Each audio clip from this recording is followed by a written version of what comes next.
My parents came over for dinner, and it ended with me asking them to leave after my mom crossed a major line. I still feel weird writing this out because it's one of those situations that sounds small on paper but hit like a bomb when it happened. My wife hasn't stopped crying since, and my parents keep acting like I overreacted. So, I, 32M, have been married to Emily, 30F, for almost 3 years. We've been together for 7.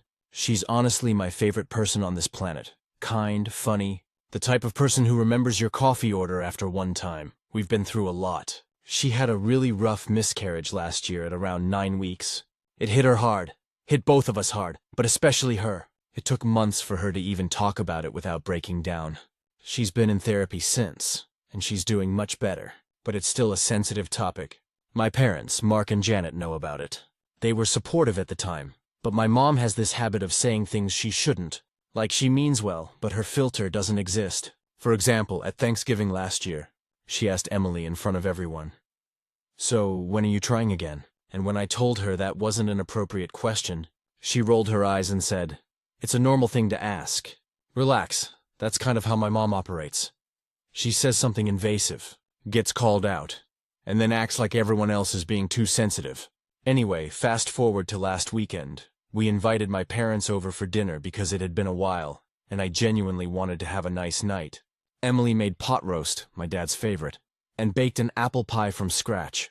She was actually excited about it when my parents arrived. Everything was fine for the first hour. We were laughing, catching up. My dad was telling one of his long fishing stories, and my mom was complimenting the food. It felt normal. Then, right as we were clearing the table, my mom stood up, walked over to Emily and said, "You've got a little glow going on. Are we finally getting some good news?" Emily froze. I could see her jaw tighten. Before she could even say anything, my mom reached out and grabbed her belly, like grabbed it. Emily immediately took a step back and said, "Please don't touch me." Her voice was shaky but calm. My mom laughed, and said, "Oh, come on, sweetie. I'm just teasing. You've been glowing." And I swear I saw a little bump. Emily's eyes filled up with tears. She said, "That's really inappropriate. Janet." That's when I stepped in. I told my mom, "That's enough." She tried to wave it off, saying, "Oh, don't be so dramatic. It was just a joke." But Emily was already crying. She turned and went straight to our bedroom. I looked at my mom and said, "You need to leave." She blinked, like she couldn't believe what she'd heard. "What?" I repeated, "You need to go now." My dad tried to smooth things over. "Son, she didn't mean any harm." But I wasn't having it. I said, "It doesn't matter if she meant it. She crossed a line, and she hurt Emily." My mom started crying then, saying, "I was just excited. You know I want grandkids." "You can't just kick me out for that," I told her. "I can, and I am. You need to leave." They left. My dad looked embarrassed. My mom was fuming. She said, "You've changed," right before she walked out the door. When I went to check on Emily, she was sitting on the edge of the bed.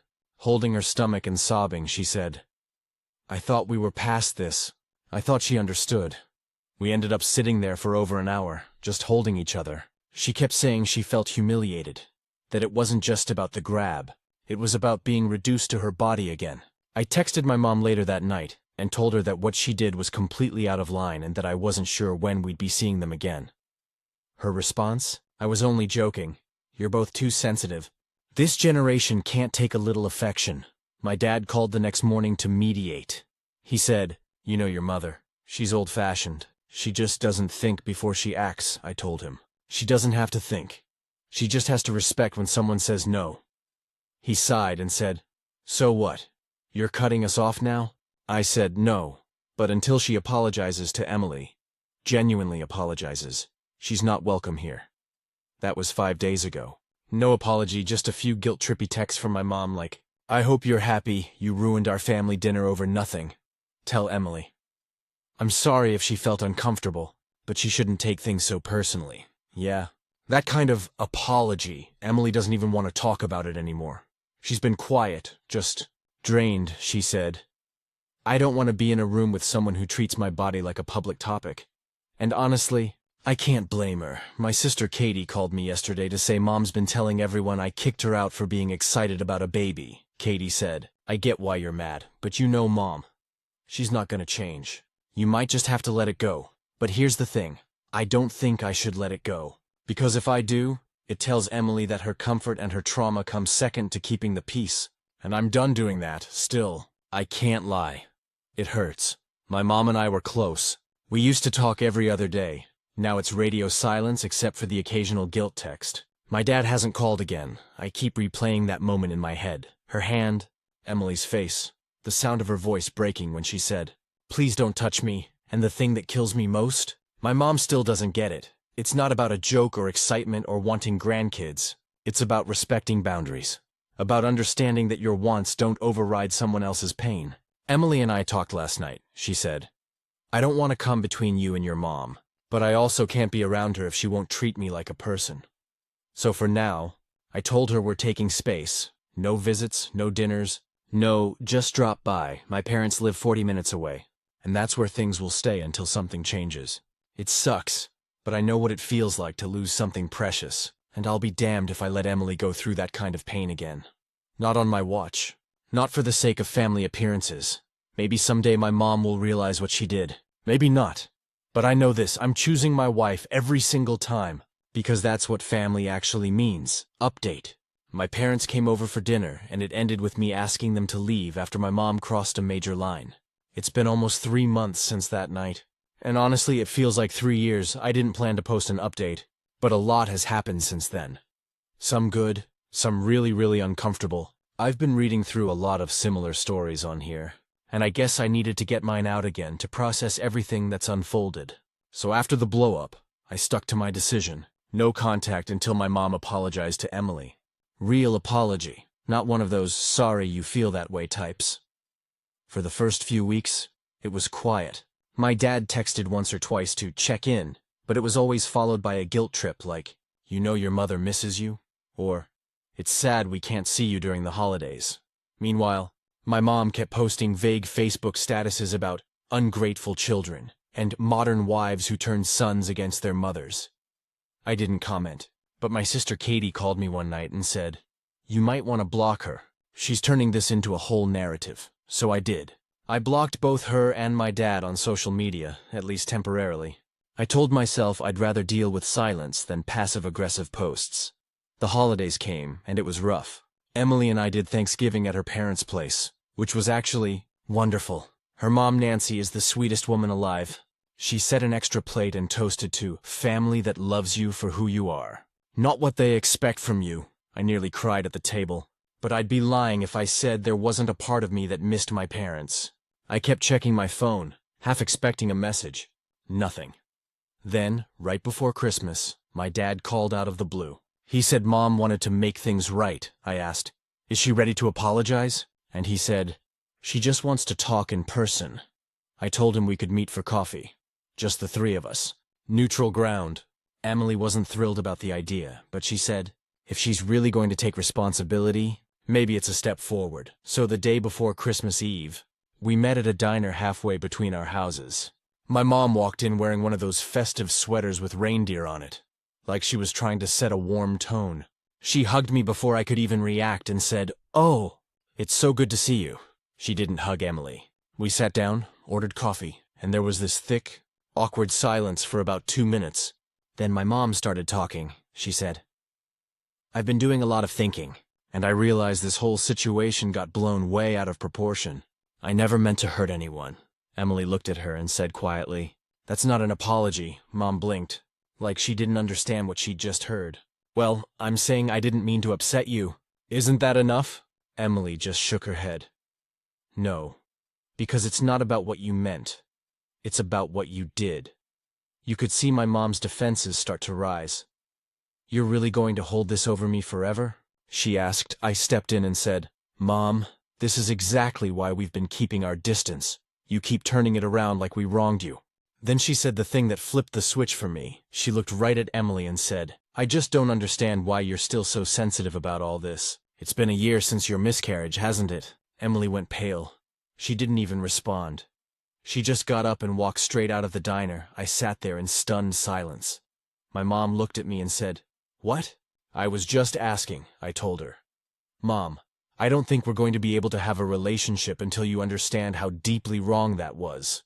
She started crying, again, and said, "You're choosing her over your own mother," and I told her, I'm not choosing sides. I'm choosing respect. Then I paid for the coffee and left. Emily was waiting in the car, crying quietly. I didn't even know what to say. I just drove us home the next day. I texted my dad and said that until Mom could sincerely apologize and stop bringing up the miscarriage, we were done with in-person contact. He said he understood, but that it's hard to change a woman like your mom. Since then, there's been radio silence again. Except for last week. Last week my mom sent a handwritten letter. It wasn't long, maybe half a page, but it said, "I've been praying on it. I understand now that I hurt you both. I'm sorry for touching you without asking, and for bringing up something that wasn't my place. I love you and I miss you." It wasn't perfect, but it was the first time she actually took responsibility. Emily cried when she read it. She said, "That's the first time she's ever acknowledged what happened. We haven't decided yet what to do next. Part of me wants to call her, tell her I appreciate it, maybe even start rebuilding slowly. Another part of me worries she's just doing this because she wants back in our lives before the next holiday." But something shifted. For the first time, Emily said, "Maybe one day I'll be ready to see her again." That's huge. I don't know if my mom will ever fully understand boundaries, but this whole ordeal has made one thing clear to me. Protecting the person you love isn't weakness, it's loyalty. And if that means disappointing my parents again, so be it. Final update. My parents came over for dinner and it ended with me asking them to leave after my mom crossed a major line. It's been a little over a year since everything happened. The dinner, the fallout, the long silence, and the letter. Reading back over my old posts feels like opening a time capsule from a different life. Things are better now, not perfect, but better. After my mom sent that letter, I didn't respond right away. Emily and I agreed that we'd take things slow, that just because an apology came didn't mean everything was magically fixed. So, for a while, we just sat with it. Then around March, my dad called. He told me that my mom had started going to a church-run support group for boundaries and family communication. I didn't even know something like that existed, but he said it was helping her reflect. He asked if we'd consider meeting for lunch. No expectations. Just a small step. Emily thought about it for a few days. Finally, she said, "I'll do it, but only if she agrees that certain topics are off limits." We wrote out what those were. No talk of pregnancy, no touching without permission, no jokes about being too sensitive. My dad said he'd make sure Mom understood. So we met at this little restaurant called the Red Elm Cafe. Neutral territory, bright and casual. When we walked in, my mom stood up right away but didn't come toward us. She just said, "Hi, Emily. Hi, Josh." That alone, the restraint, was a good sign. We sat down, and for the first time in years, the conversation was calm. My mom talked about small things, her garden, their dog, my dad's knee surgery. She didn't make digs.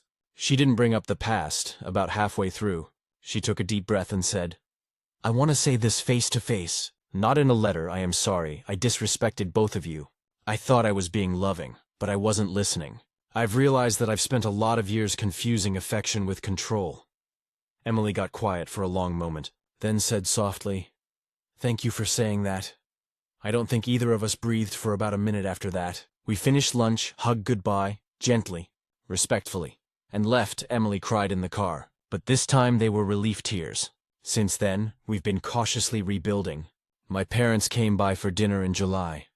It was the first time they'd been in our house since the night I asked them to leave. My mom brought flowers, lilies, because she remembered those were Emily's favorites. She stayed in the kitchen, asked before helping, even complimented Emily's cooking without making it about herself. It was surprisingly normal. A few weeks after that, Emily found out she was pregnant again.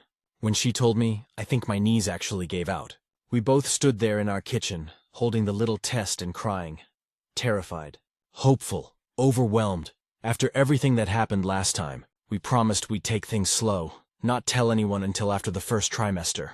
But when the ultrasound came back strong, and our doctors said things looked good, we decided to share the news with our families. I was nervous about telling my mom. We invited my parents and my sister Katie over for brunch. My dad brought his usual bag of donuts, and my mom had a casserole dish that smelled like butter and nostalgia. After everyone sat down, Emily took my hand and said, "We wanted to tell you something." She placed the ultrasound photo on the table. For a second, my mom just stared. Then she started crying, but quietly. Not dramatically like before. She didn't reach for Emily, didn't rush over. She just said, Thank you for letting me be here for this. And that was it. No touching, no intrusive comments, just genuine emotion and respect. Later that day, after everyone left, Emily said, "I think she's trying." And for the first time, she said it without tension in her voice. Now, as I write this, Emily is 6 months along. The baby, a girl, which is healthy. My mom has been careful, considerate, and present without being overbearing. She texts to check in, always asks first if Emily's up for a visit. She even took a boundaries and family relationships seminar at her church and told Emily about it. Not in a bragging way, but because she wanted her to know she's doing the work. Do I trust that things will always be perfect? No, my mom's still my mom. Blunt, emotional, and sometimes unaware. But I see change, and I see effort. I also see how far Emily's come. She's stronger now, more self-assured, she said to me last week. I used to feel like I had to make myself small to keep the peace. Not anymore. It's strange how one horrible night can shift the whole course of a family. For months, I thought that dinner was the beginning of the end. But looking back, it was the beginning of boundaries. Real, painful, necessary boundaries that made everything else possible. The night before I wrote this, my mom sent a text. "Can I come over and help set up the crib?" "Only if Emily's okay with it." I showed it to Emily. She smiled and said, "Yeah, I think she's earned that." So tomorrow, my mom's coming over. She's bringing little wooden letters to spell the baby's name, something she made by hand in her workshop, and for the first time in a long, long time, I'm not anxious about it. Because now, finally, everyone knows where the lines are, and that's what makes it feel safe. Stories number 2. My wife told me she's not coming with me to my family's for the holidays, and I honestly don't know if I'm overreacting or finally seeing things clearly. I never thought I'd be the guy writing one of these posts, but here we are. I, 34M, have been married to my wife, 32F, for 6 years. We've been together for 9 total. I'll call her Rachel. We met in college, started dating right before graduation. And honestly, she's been my person ever since. We've had our ups and downs like anyone else. Job stress, finances, house repairs, all the usual. But overall, I've always thought we were solid, except when it comes to the holidays. To give context, my family is very close-knit. Very traditional, very loud. I grew up in Ohio with 2 sisters, Melissa and Hannah, and parents, Tom and Linda, who still host Christmas Eve every single year in the same house I grew up in. My mom decorates every inch of that place like full-on Christmas movie levels. We do matching pajamas. The cousins do Secret Santa. There's enough food for 30 people, and it's always been this chaotic, fun, comforting thing. Rachel's family couldn't be more different. Her parents divorced when she was 12. Her mom, Carol, moved to North Carolina, and her dad, Doug, lives about 2 hours from us in Pennsylvania. They don't really do holidays together. It's usually just small dinners or quiet weekends. Rachel's used to peace and space. My family is the opposite. Loud, affectionate, occasionally overwhelming. The first year we were married, Rachel came with me to Christmas at my parents'. She smiled through it, but afterward she said she felt interrogated. Apparently, my mom had asked when we were going to start having kids. My aunt commented that she was too quiet, and my dad teased her about not eating enough. I told her they didn't mean anything by it. They're just like that, and she let it go. The second year, same thing. The third year, she said, "I think I might skip next Christmas. It's just a lot." I told her that it would mean a lot to my parents if she came, and she did, but it was tense. Then came 2020, pandemic year. We stayed home, did a quiet Christmas by ourselves, cooked dinner, watched movies. Honestly, it was perfect. It was the first time I saw Rachel actually relax during the holidays. After that, she started suggesting alternating holidays. 1 year with my family, 1 with hers, or 1 just for us. At first I said maybe, but deep down I didn't like it. My family is the kind who notice when someone's not there. And my mom takes things personally. Every time I brought it up, Rachel would say, "It's not that I don't love your family. I just feel like a guest who's constantly being examined." This year, I figured we were good. We've been talking about trying for a baby soon, and I thought she'd want to be part of the family gathering, especially since my parents haven't seen her much lately. Last week, I told her I'd booked our flights to Ohio for December 22nd. She looked up from her laptop and said, "What?" I said, "Flights to my parents for Christmas. I used miles before prices went up." And she said, very calmly, "You booked without asking me?" I said, "We go every year. I didn't think I had to ask." That's when she got quiet. like really quiet. Then she said, "I'm not going." At first I thought she was joking. I said, "What do you mean you're not going?" She said, "I'm not spending another Christmas being picked apart by your mother and pretending it's okay." I told her she was overreacting, that my family loves her, that they're just curious and blunt sometimes.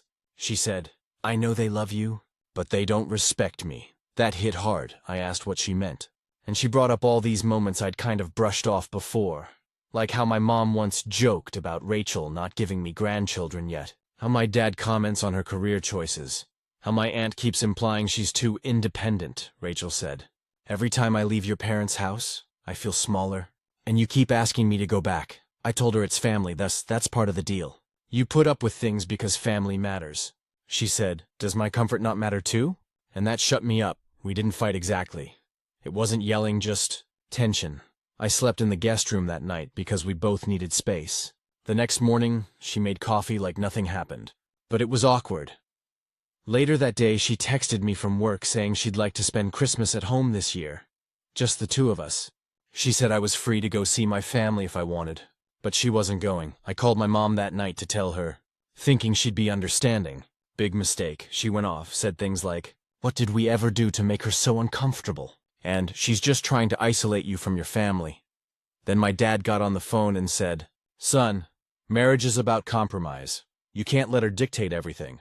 I tried explaining that it wasn't like that, but they both doubled down. My mom even said, "If she can't handle being part of a family, maybe she's not ready for one of her own." When I told Rachel what my mom said, she just stared at me and said, "See, that's why I can't go. And now I'm stuck in the middle." Part of me gets it. I really do. Rachel's been nothing but patient over the years. I know my family can be intense, but another part of me feels like she's shutting out a huge part of my life. When I told my sister Melissa about it, she said, "Honestly, your family can be too much." I get where she's coming from, but my younger sister Hannah texted me saying, "Don't let her manipulate you, Mom's heartbroken. I don't even know what to think anymore." I keep going back and forth between wanting to defend Rachel and wanting to make peace with my family. It's like there's no way to win. Last night, Rachel sat next to me on the couch, took my hand and said, "I'm not asking you to choose. I just need one holiday where I can breathe." And the thing is, she said it so gently. I couldn't even argue, but I also know how my mom is. If I show up alone, she's going to cry. My dad's going to make it about loyalty. My aunts will whisper that the wife is too good for us. And I'll spend the entire time defending her instead of enjoying anything. I told Rachel I'd think about it. Now I'm sitting here, staring at our packed suitcases in the hallway, wondering if it's time to stop expecting her to adjust, or if she really is walking away from something that matters. Because I love her, I love my family too, but for the first time, I'm starting to realize that maybe love isn't always enough to make people fit together the way you want them to. And that's what scares me most. Update. My wife told me she's not coming with me to my family's for the holidays, and I honestly don't know if I'm overreacting or finally seeing things clearly. I wasn't planning to post an update, but things escalated more than I expected. I didn't realize how much this situation would peel back layers of stuff that's been simmering for years. After my original post, I read every comment I could handle, some siding with me, some calling me blind, some saying Rachel deserved peace. It hurt to see people accuse me of not standing up for her. But I can't say they were wrong. It made me really sit with how I've handled things in the past. Anyway, the week before Christmas came faster than I wanted it to. Rachel and I were still tense but civil. We'd been kind of dancing around the topic, pretending everything was normal while the elephant in the room got bigger by the day. Then one night, about a week before our flight, she sat me down. She had that calm but firm tone she gets when she's already made up her mind. She said, "I know you're torn, and I'm not trying to make you choose, but I'm serious about staying home this year. I need to do this for myself," I asked her. "What if I go by myself? Would that upset you?" She said, "No, I think it might actually be good. Maybe they'll finally see it's not about control, it's about space." So that was that. I decided I'd go to my parents for a few days, come back before New Year's. I thought it might be a chance to smooth things over with them. Maybe explain Rachel's side, big mistake. The second I walked through the door, I knew it wasn't going to go well. My mom hugged me but immediately said, "It's a shame Rachel couldn't be bothered to come." My dad was more subtle.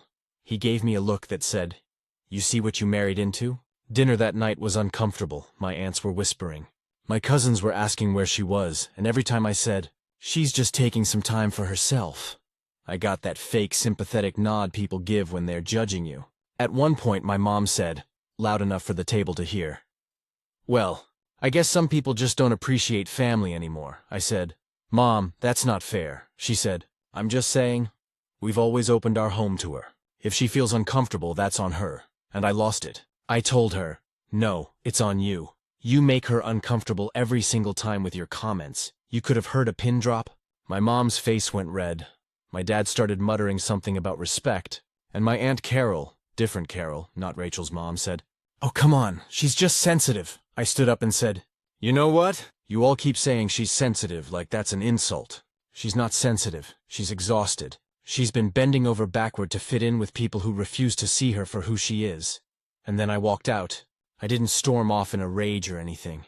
I just quietly grabbed my coat and left. Drove to a hotel 20 minutes away, sat in the parking lot for a while, and realized I didn't even want to be there. So I called Rachel. She picked up right away and said, "Hey, how's dinner?" I told her everything.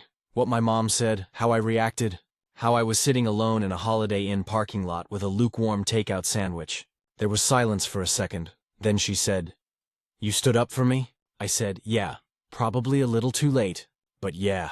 She laughed softly and said, "It's not too late." I ended up driving back home the next morning, earlier than planned. My mom texted me a short, icy message that said, "Sorry you felt unwelcome. Merry Christmas anyway." My dad sent me a thumbs-up emoji. That was it. When I got home, Rachel had the house decorated with lights, a tiny fake tree, and she'd made cinnamon rolls. She smiled when I walked in and said, "Welcome home." It was the most peaceful Christmas I've had in years. We stayed in pajamas all day, watched old movies, cooked dinner together, and actually talked. Not just surface-level stuff, but real things. We talked about what we both want the holidays to mean going forward. Rachel said, "I don't want you to cut off your family. I just want you to stop sacrificing your own peace to keep everyone happy." That hit me hard because she wasn't just talking about Christmas. She was talking about everything. How I've always played peacemaker between my parents, my sisters, even at work sometimes. I'm the fix-it guy, the one who smooths things over so everyone else feels okay. But it's exhausting. The next week my mom called again, mostly to guilt-trip me. She said, "We missed you. It wasn't the same without you, but you embarrassed me in front of the family." I said, "Mom, I'm sorry for how it happened, but I'm not sorry for what I said. You've been crossing lines with Rachel for years, and I've let it slide. That stops now." She cried, said I was letting Rachel turn me against her. I told her, "If respecting my wife's boundaries turns me against you, then maybe you need to think about what kind of boundaries you've been crossing." We haven't talked much since. My dad called once, mostly to talk about football. Like nothing happened. My sisters texted me separately. Melissa said she was proud of me. Hannah said Mom feels betrayed. But here's the thing. For the first time, I feel like I actually chose my own side. Not Rachel's, not my parents', just mine. The version of me that wants peace more than approval. Rachel told me a few nights ago, "You changed this Christmas. You finally stopped apologizing for wanting something different." And maybe she's right. I don't know what things will look like next year. Maybe we'll visit my parents again someday. Maybe we won't. But I know this. I'm done pretending that being family means tolerating everything. Love without respect isn't love. It's obligation. And I think I've finally had enough of that. Final update. I finally understand what family is supposed to feel like. It's been almost 2 years since that Christmas that blew everything up. And I figured it's time to close the chapter. A few people asked if things ever got better with my family, or if Rachel and I stayed strong through it all. The short answer is yes, but not in the way I expected. After that confrontation with my parents, things were rocky.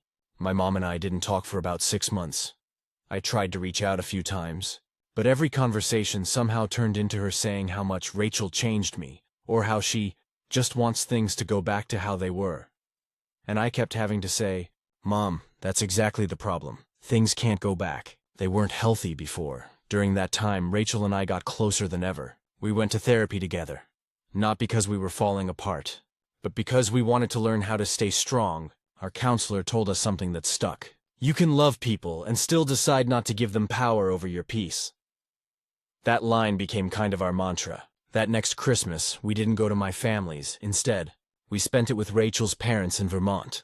It was calm, snowy, and full of laughter. Her mom, Carol, made way too much food.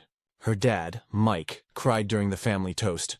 And at one point, Rachel leaned over and whispered, "This is what holidays are supposed to feel like, right?" And I realized she was right. No tension, no walking on eggshells, no wondering who was going to get offended, just warmth. Then this past summer, something unexpected happened. My mom reached out. She called one afternoon while I was at work and said, "Can we talk?" Her voice sounded smaller than I'd ever heard it. She told me she'd been seeing a therapist. Huge shock. Because my sister Melissa basically gave her an ultimatum. If you don't stop making everything about control, you're going to lose all of us. Apparently, Melissa had stopped bringing her kids around too, after my mom made a few passive-aggressive comments about her parenting. That hit her hard, so she asked if she could apologize to Rachel in person. Rachel agreed, cautiously. We invited my parents over for dinner in August. I can't even describe how nervous I was. My mom walked in with flowers and tears in her eyes. She hugged Rachel and said, "I'm sorry. I didn't realize how much I was hurting you by trying to force you to fit into my version of family. It wasn't perfect. She's still my mom, still opinionated, still sometimes says things that make me wince. But that night felt like the first real step towards something healthier. My dad even cracked a joke about next time. Let's not have the therapy talk over lasagna, which weirdly broke the tension. Since then, we've been rebuilding. Slowly, no more guilt trips, no more surprise visits. I think my mom finally gets that boundaries aren't rejection, they're respect. And the biggest news? Rachel's pregnant. We found out 3 months ago. She's due in February. When we told my parents, I half expected the old patterns to come back. The overstepping, the unsolicited advice. But instead, my mom just said, "Tell me what you need from me. I'll follow your lead." I almost cried right there. I think becoming grandparents is forcing them to grow in ways they never thought they'd have to. My dad's already talking about building a crib for the baby. And my mom keeps sending us old family recipes for when you're too tired to cook. But she always asks first before sending anything. It's small, but it matters. The other night, Rachel and I were sitting on the couch, her head on my shoulder, both of us feeling the baby kick. She said, "Can you imagine doing all this if you hadn't stood up that Christmas?" I said, "No. We'd still be pretending everything's fine and feeling miserable." It's funny. Back then, I thought standing up to my family would ruin everything. But really, it's what saved it. Not just for Rachel, but for me too, for us. It forced everyone to either grow or step aside. And for the first time, my family chose growth this year. We're hosting Christmas at our house. My parents, my sisters, Rachel's folks, all together. A mix of chaos and calm. But this time, it'll be on our terms. No guilt, no tension, just family. When I think about who I was 2 years ago, desperate to keep the peace, terrified of upsetting my mom, I almost don't recognize that guy. He was trying so hard to make everyone happy that he forgot he deserved happiness too. Now I get it. Family isn't just who you're born to. It's the people who respect your boundaries, who show up when it matters, who let you be yourself without punishment. And maybe that's the real lesson here. Love isn't proven by what you tolerate. It's proven by what you protect. So yeah, things aren't perfect, they never will be. But for the first time, they're honest. And that's more than I ever thought we'd have. Here's to new traditions, and to finally having a holiday season that feels like home. Stories number 3. My neighbor thinks I hexed her because her sourdough starter died. And now she's staging counterspells in my yard. I swear I didn't think moving into this neighborhood would be this weird. My wife and I bought this cute little craftsman bungalow in Oregon last spring. We were both excited. Quiet street. Lots of trees, good schools, friendly neighbors. For the first couple of months, everything was fine. Then we met her. Our next-door neighbor, Patricia, or Trish, as she insisted everyone call her. She introduced herself with a mason jar of homemade kombucha and a 5-minute speech about energetic vibrations and cosmic alignment. I thought she was eccentric but harmless. Kind of the local character every neighborhood has. Then her sourdough starter died. Apparently, she'd been keeping Geraldine, yes? She named it, alive for nearly 5 years. She posted about it constantly on the neighborhood Facebook page. Pictures of Geraldine bubbling, Geraldine resting, Geraldine's babies that she'd share with other locals who wanted to start their own sourdough journeys. One morning, I was getting ready for work when I saw Trish pacing in her driveway holding what looked like a Tupperware of sludge. She was crying.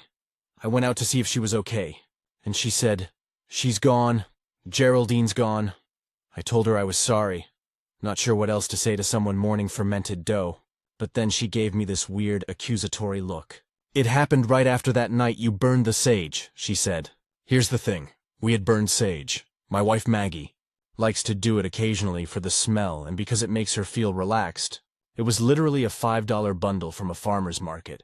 I told Trish that and said it wasn't anything serious, just something my wife enjoyed, but she didn't buy it. She got really quiet and said, 'Energy doesn't differentiate between intention and action.' And that was the moment I realized we had a problem.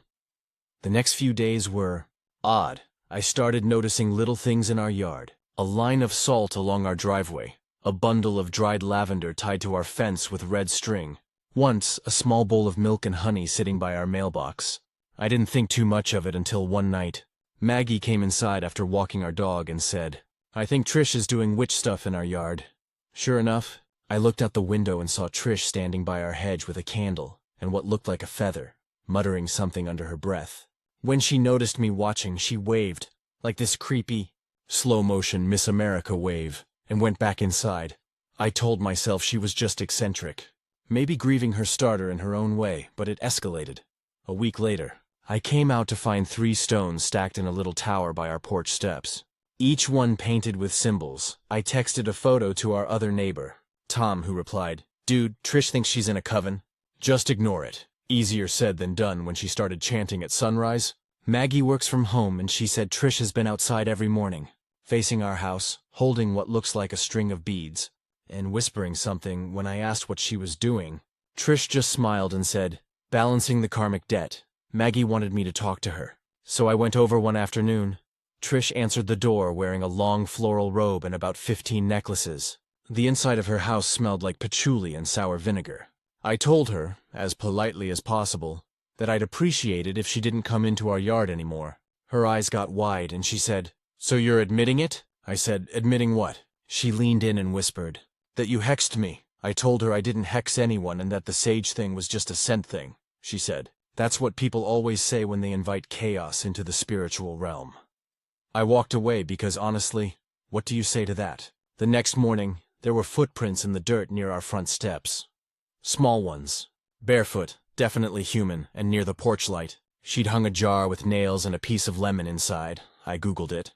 And apparently it's some kind of folk curse-breaking charm. So now, not only does my neighbor think I killed her doe pet with mystical energy, but she's actively performing counter-magic in my yard like we're in a suburban version of the Crucible. I didn't want to make it a big deal, but Maggie's starting to freak out. She said she caught Trish sprinkling something, probably salt again, near our mailbox.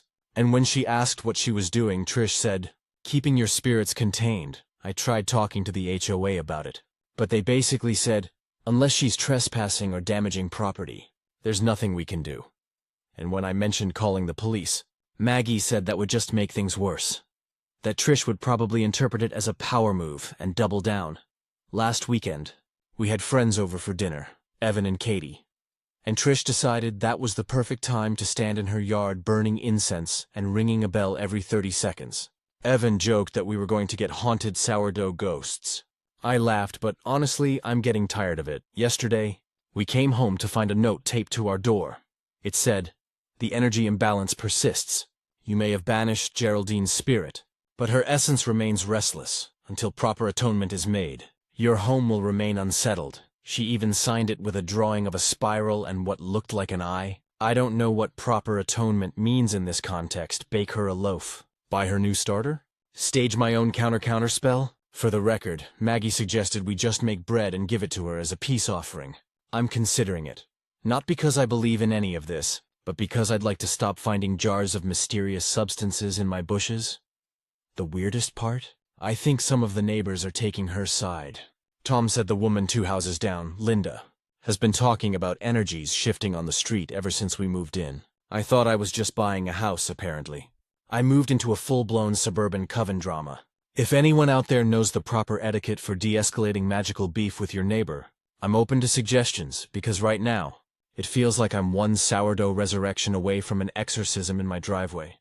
Update, things got way weirder with my hex war neighbor, and now half the neighborhood's involved. I honestly didn't plan on writing an update, but the situation has escalated from mildly ridiculous to I'm living in an A24 horror comedy directed by my HOA.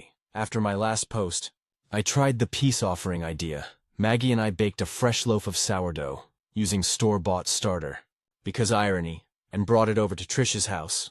I figured a simple, hey, no hard feelings, would settle this. She opened the door wearing what looked like a long black caftan covered in moons and stars. She eyed the bread suspiciously, then asked, "What kind of flour?" I told her it was all-purpose flour, she said, dead serious. All-purpose? That explains everything. Apparently, according to Trish, the spiritual frequency of all-purpose flour is chaotic. Whole grain is harmonious, and rye is neutral, she told me. If this is an apology loaf, it's the wrong vibration, I laughed. Thinking she was joking, she wasn't. She actually held the bread in her hands, closed her eyes, and said, "There's resistance in this crust, I swear to God." Maggie had to bite her lip to keep from laughing. We left the bread on her porch anyway, and went home. Thought maybe that would be the end of it? 2 days later, I woke up to find something tied to our mailbox, a small burlap pouch with what looked like cinnamon sticks, rosemary, and a handwritten note that said, "Truce offered. Energy must still be cleansed. Sweep your thresholds counterclockwise before dusk," I told Maggie. At least it's an improvement from threats about restless bread spirits. But that was before the community cleanse. About a week later, I started noticing a bunch of our neighbors standing outside with candles one evening. I thought it was a vigil or something, but then I saw Trish leading it. She had a little bell and was waving incense around. When I went out to ask what was going on, she said, "We're resetting the vibrational field of the block. You and your wife's energy imbalance has spread." Half of the group nodded like this was a perfectly normal Tuesday activity. The other half were clearly just there because they didn't want to make her mad. My neighbor Tom, the one who told me to ignore her, leaned over and whispered, "Dude, she's got everyone thinking there's a bread curse." Then Linda, the lady 2 houses down, looked at me and said, "My dog's been barking at shadows ever since that sage night." I'm not saying it's your fault, but the timing is interesting, I told everyone, as calmly as possible. We didn't hex anyone. We burned sage once, that's it. "Please stop doing weird rituals in my yard," Trish said. "Energy denial is a classic sign of resistance." And everyone murmured like she just quoted scripture. So yeah, the cult vibes were real. I called the HOA the next morning, told them people were trespassing again. They said they'd send a notice reminding residents not to engage in disruptive or ritualistic activity on others' property. That was their actual wording. Ritualistic activity. It didn't help. If anything, it made things worse, because Trish apparently took that as a personal attack.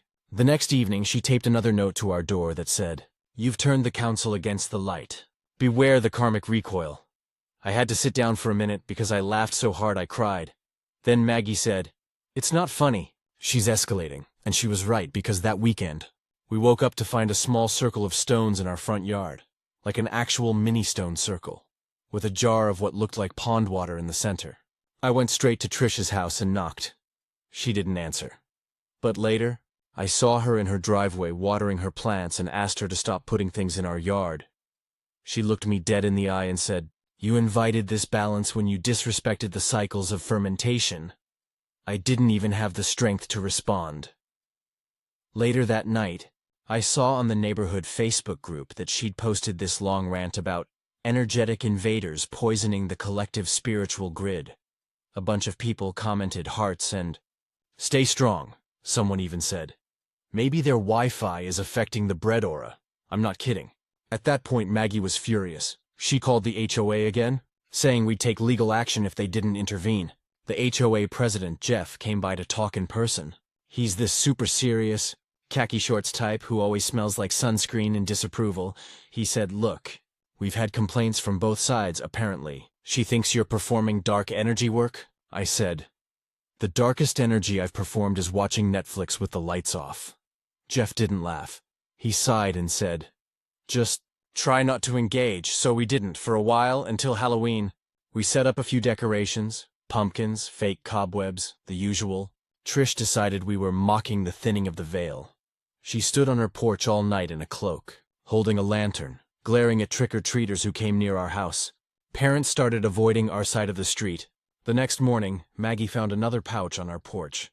This one had dried beans, and a note that said, "The energy will find harmony again once the bread is reborn." I think that's when I snapped. I went to the grocery store, bought a sourdough starter kit, and left it on her porch with a note that said, "Rip Geraldine, long live Geraldine too, Petty." Yes, worth it? Absolutely, for 2 blessed weeks. There was silence, no jars, no salt lines, no chanting. I thought maybe we'd finally reach peace. Then last night, I came home to find a single slice of bread nailed to our fence with a sprig of rosemary sticking out of it. I don't even have the energy to be mad anymore. I just stood there staring at it, thinking, I need to move. Maggie says we're not letting one suburban witch with too much time chase us out. She might be right.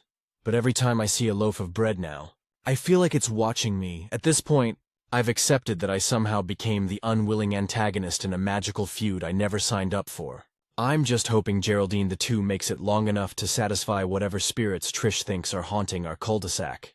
If not, I might have to hire a priest or a baker. Final update, the bread hex saga finally ended. But not how anyone expected. I can't believe I'm saying this, but I think the curse has finally been lifted. Not that I ever believed there was a curse. But whatever spiritual soap opera my neighbor Trish had been starring in for the past year has officially wrapped its final episode. It started with a knock on our door about 3 months after my last post. I opened it expecting another bag of herbs or a note about imbalances. Instead, there was Trish. No cloak, no crystals, no suspicious jars, just jeans, a cardigan, and a nervous smile. She looked normal. She said, "Can we talk?" I was wary, but Maggie, being the eternal optimist, invited her in. She sat on the couch clutching a mason jar. Of course. But this one wasn't full of mysterious fluid. It had flour and water in it. I wanted to apologize, she said. Eyes on the jar. For everything, the notes, the rituals, the, counterspells. I didn't even know what to say. Maggie just raised an eyebrow and said gently, "What changed?" Trish sighed and said, "Geraldine too died." I almost laughed. Not out of cruelty, but just because of course that's how this all started and ended. But then she added, "It made me realize maybe it wasn't about energy or curses. Maybe I just wasn't taking care of it right." She went on to explain that she'd been having a rough time. Her business, a home wellness shop she ran online, had been struggling, and she'd gotten caught up in all this spiritual control stuff as a way to cope. Blaming you was easier than admitting things were falling apart, she said quietly. I'll be honest, I actually felt bad for her. Underneath all the incense and theatrics, she was just a lonely person who got weird during a rough patch. Then she handed me the mason jar. "This is Geraldine the Third. I'm giving her to you as a peace offering." Maggie accepted it with a smile like it was a sacred gift. I thanked her and said, "No more salt circles though, right?" She laughed. "No more salt circles, promise?" And that was that. It would have been a sweet ending on its own. But this story apparently needed one last twist. A week later, the HOA announced the first ever cul-de-sac community potluck. I knew Trish was behind it. She'd been talking about healing the neighborhood bond. Maggie convinced me to go. I figured fine. Free food, maybe some closure. It was actually fun. Everyone brought a dish. Trish showed up with homemade bread, obviously. When she placed it on the table, she winked at me and said, "Blessed and balanced." Even Tom, who used to joke about exercising her, complimented her bread. Linda, the energy shift lady, hugged us and said, "I think the vibe's finally right again." I told Maggie I felt like I was in a Hallmark version of Midsummer. Halfway through the night, Trish stood up and made a little toast. "This neighborhood went through some turbulence," she said. "But I think we've all learned that community is the strongest magic of all." Everyone clapped. I just nodded and pretended not to remember the time she nailed bread to my fence like a warning from the yeast gods. Since then, things have actually been peaceful. No spells, no jars, no chanting. She still burns incense, but now she keeps it to her side of the property line. She even brought us fresh eggs from her friend's farm last week. And you know what? Geraldine the Third is thriving. Maggie's been baking with her every weekend. The first loaf came out perfectly golden, and Maggie said, "Maybe there's something to this energy stuff after all." I told her, "If this starter ever dies, we're moving." So yeah, no exorcisms, no arrests, no bread poltergeists, just an eccentric neighbor who turned out to be human after all. The whole thing taught me something, though. Suburban drama doesn't always look like barking dogs or loud parties. Sometimes it's just passive-aggressive witchcraft. But it also reminded me that weird doesn't always mean bad. Sometimes people spiral in strange ways. and a little patience and baked goods can pull them back to earth. The other night I saw Trish walking her dog past our house. She waved, a normal, friendly wave, and called out, "Geraldine III's energy seems stable," and for once, I didn't groan. I just waved back and said, "Long may she rise." Maybe that's the real magic. Learning how to live peacefully with the neighborhood witch. Stories number 4. Dating someone who actually acts like an adult has completely changed how I see relationships. I don't think I realized how emotionally exhausting my last relationship was until I started dating someone who wasn't a man-child. I'm not exaggerating when I say it feels like my entire nervous system finally exhaled. For context, I dated Ryan for almost 4 years. We met in college, moved in together a year after graduating. And at first, things seemed fine. He was funny, spontaneous, and always the life of the party. But as time went on, that carefree attitude started to feel less like a personality trait and more like an excuse for not doing anything. He never paid bills on time, never remembered to take out the trash, and couldn't cook anything that didn't involve a microwave or delivery app. I worked full-time and somehow also became the house manager, therapist, and mom. When I'd bring up feeling overwhelmed, he'd joke, "You're just better at adulting than I am." No, Ryan, I wasn't better at it. I just didn't want to live in chaos. The breaking point came when my car broke down. I was stressed and panicking, and he just shrugged and said, "Guess you'll have to figure it out." I did, by calling my dad and my insurance company while he played video games. That was the moment something inside me snapped. I remember sitting in my car after it got towed, just thinking, I can't spend my life raising someone who's supposed to be my partner. I broke up with him a month later, he cried, promised to be better, then moved in with a coworker, and immediately posted about his new chapter. It was exhausting even from a distance. For about a year after that, I stayed single. I didn't trust myself to date again because I realized I had a pattern. I was always the caretaker. I'd pick guys who needed help, thinking I could fix them. Spoiler, I couldn't. Then I met Eli, we matched on a dating app, and honestly, I almost didn't go on the date because I was tired of the small talk cycle. But he was funny in a low-effort, real way when we met up. He actually listened when I talked. Not the waiting to reply listening. Real listening. We went for coffee and ended up walking around downtown for 3 hours. It wasn't some movie moment or fireworks kind of thing. It just felt calm, easy, I remember early on. I apologized for rambling about my job, and he said, "Don't apologize for talking about something you care about." That moment stuck with me. The first time he came over to my place, he noticed my sink was leaking and asked if he could fix it. I told him not to worry. I'd just call maintenance. He insisted and ended up tightening something under the counter, then said, "It should hold until your landlord gets to it." Ryan wouldn't have even noticed. When we started dating seriously, I kept waiting for the other shoe to drop.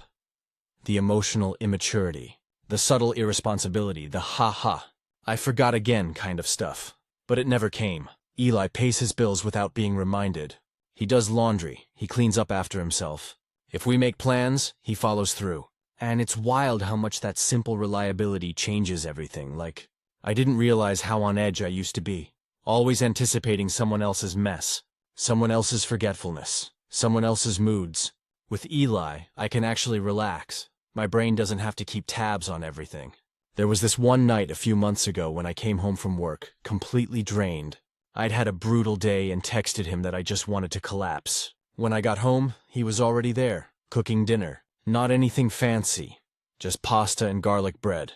But it was exactly what I needed. He didn't ask, "What's wrong?" Over and over, he just poured me a glass of wine and said, "Eat first, talk later. It sounds small, but it's everything." He's also emotionally intelligent in a way that makes me realize how low my old bar was. We've had disagreements, real ones. But he doesn't sulk or make me feel crazy for having feelings. We talk, figure it out, and move on. No drama. A few weeks ago, we were at a friend's barbecue, and one of his buddies made a joke about how women always nag. Eli just said, "Or maybe they're tired of being ignored." Then he went right back to flipping burgers. That shouldn't be remarkable, but it felt like witnessing a unicorn in the wild. I've had to unlearn a lot of things, like the idea that love has to be chaotic or hard to be real, or that being the responsible one made me stronger. Now I understand that being in a balanced relationship doesn't make you weak. It gives you space to actually live. We're coming up on a year together, and I still have moments where I catch myself bracing for disappointment that never comes. I'll say something like, "I forgot to pick up milk," and he'll just say, "No problem. I'll grab it on my way home." And then he actually does. Sometimes I'll watch him doing something simple, paying a bill, calling his mom, planning a weekend trip, and I'll feel this weird mix of awe and sadness. Awe, because I didn't know relationships could feel this steady, and sadness, because I wasted so much time thinking I didn't deserve it. The other day I told him, "You make life feel easier," and he said, "That's what it's supposed to feel like when it's right." I don't know where this will go long term. Maybe we'll move in together, maybe not, but for the first time in my adult life, I'm not scared of what's next. I'm not tiptoeing around someone's immaturity, or managing their emotions like a second job. It's quiet, it's calm, it's good, and honestly, after years of chaos disguised as fun, that's the most refreshing thing of all. Update. Learning what a healthy relationship actually feels like has been both beautiful and weirdly uncomfortable. It's been about 6 months since I first wrote about dating someone who wasn't a man-child, and reading that post back feels surreal. I was so full of awe at how easy things felt, and I still am. But now I'm realizing that ease can actually be kind of scary when you've never had it before. Eli and I are still together. We moved in together in May. It wasn't some big dramatic decision, more like a slow realization that we were already functioning like a team. His lease was ending. I practically lived at his place anyway, and one morning over coffee he said, "Should we just make this official?" I laughed, said yes, and that was it. Living together has been wonderful, but also eye-opening in ways I didn't expect, not because of him, but because of me. When you spend years in a relationship where you have to manage everything, your brain doesn't really know how to shut that part off. So even though Eli actually does his share, I still catch myself micromanaging things. I'll remind him about bills he's already paid, or double-check if he fed the cat even though he always does. One night he just looked at me gently and said, "You don't have to keep waiting for me to drop the ball." It hit me harder than I expected, because he's right. I've been conditioned to believe that people will eventually disappoint me, and I keep acting like that's inevitable. It's exhausting trying to unlearn that, but he never makes me feel guilty about it. He just quietly proves me wrong. Over and over again. For example, when we moved, I told him I'd handle setting up the utilities and Wi-Fi because I'm used to it. He said, "Babe, I can call a company," and he did. Everything got handled perfectly. He even labeled the fuse box because future us will appreciate it. Ryan never even knew what a fuse box was. We've had a few small disagreements, mostly about silly stuff like how to load the dishwasher or my habit of leaving laundry in the dryer for days. But they don't turn into fights. Eli just communicates if something bothers him. He tells me if something bothers me, he listens. No defensiveness, no sulking, no emotional punishment. That's been the biggest difference. I didn't realize how much emotional labor I used to do just to keep the peace. With Ryan, I'd tiptoe around his moods, rehearse how to say things gently so he wouldn't blow up. With Eli, I can just say it, and instead of chaos, I get understanding. There was one night a few weeks ago when I got home from work and had a full-blown meltdown over something stupid. My boss had dumped a new project on me. The cat threw up on the rug, and I just lost it. I sat on the floor crying, apologizing for being a mess. Eli knelt down next to me and said, "You don't have to apologize for being human." Then he cleaned up the rug, made me tea, and we just sat there watching TV until I felt normal again. That kind of softness still feels foreign to me. I keep waiting for the price tag, for the moment when it flips, but it doesn't. And I think that's the hardest part to accept. That some people are just kind, not because they want something, but because that's who they are. My friends have noticed a change too. My best friend Hannah said, "You seem lighter, like you're not constantly bracing for something." She's right. I used to carry this invisible tension everywhere. This low-level fear of being the only adult in the relationship. Now I actually feel like I have a partner. We went to visit my family for the 4th of July, and my dad pulled me aside afterward. He said, "I like this guy. He's grounded," which is my dad's way of saying, "Please don't screw this one up." The thing is, I'm not trying not to screw it up. I'm just being myself. That's new for me. I don't feel like I have to perform, or prove I'm the responsible one, or carry everything on my back. We just share it. It's funny. Though, I still have moments where I feel almost guilty for how stable things are, like I should be doing more to earn it. But Eli keeps reminding me that this calm, mutual care is what relationships are supposed to be. It's not boring, it's peace. The other night we were lying on the couch and I told him, You make me feel like I don't have to be on guard all the time. He smiled and said, "That's kind of the point." And that's when I realized that healing doesn't just happen when you're single. It happens when you finally experience something safe enough to rewire you. So yeah, it's not flashy or dramatic, but this is the healthiest I've ever been in love. And for the first time, that doesn't scare me. It just feels like home. Final update. I finally understand what it means to feel safe with someone. It's been almost 2 years since I first started dating Eli. And looking back, it's honestly wild how much life can change when you're no longer constantly putting out emotional fires. When I wrote that first post, I was still walking around with a kind of invisible armor, calm on the outside, but always braced for impact. Now, it's like I've finally unclenched. We're still together, still happy, still steady. And I think that's what surprises me the most. How peaceful it all feels, even when life itself isn't. This past year has been a mix of good and hard. My mom had surgery in February, and I spent a lot of time traveling back and forth to help her recover. Old me, the version who was used to doing everything alone, would have tried to juggle it all quietly. But Eli just stepped in. No big talk, no guilt tripping, just, "What do you need me to handle?" He took care of the house, checked in on me, and even made my mom soup when she came to stay with us for a week. She later told me, "He's a keeper. You can see it in how he looks at you. We've had stress, of course, work, money, normal life stuff. But what's different now is the tone of our stress. We don't turn on each other, we turn toward each other. It sounds corny, but it's real." I had this moment a few months ago, a random Tuesday night, when I realized I hadn't felt anxious about our relationship in over a year. Not once, not even when we disagreed or were busy or tired. There was no dread, no waiting for the emotional shoe to drop. Just this deep trust that we're both showing up every day, and because of that, I've started to heal in places I didn't even know were broken. Like, I don't over-apologize anymore. I used to say sorry for everything. Being tired, being quiet, asking for help. Now I just exist. And Eli meets me there, one night last month. We were sitting on the back porch, talking about nothing. Just sharing a bottle of wine and watching lightning bugs. Out of nowhere, I said, "You know what's weird? I don't feel like I have to prove I'm easy to love anymore." He looked at me and said, "That's because you never had to. You just needed someone who didn't make you forget that." It's hard to explain, but that moment almost broke me in the best way, because I finally understood that love doesn't have to be dramatic or painful or earned through struggle. It can be simple, it can be quiet, it can be safe. We're actually talking about getting engaged next year. Nothing fancy, we both hate big proposals.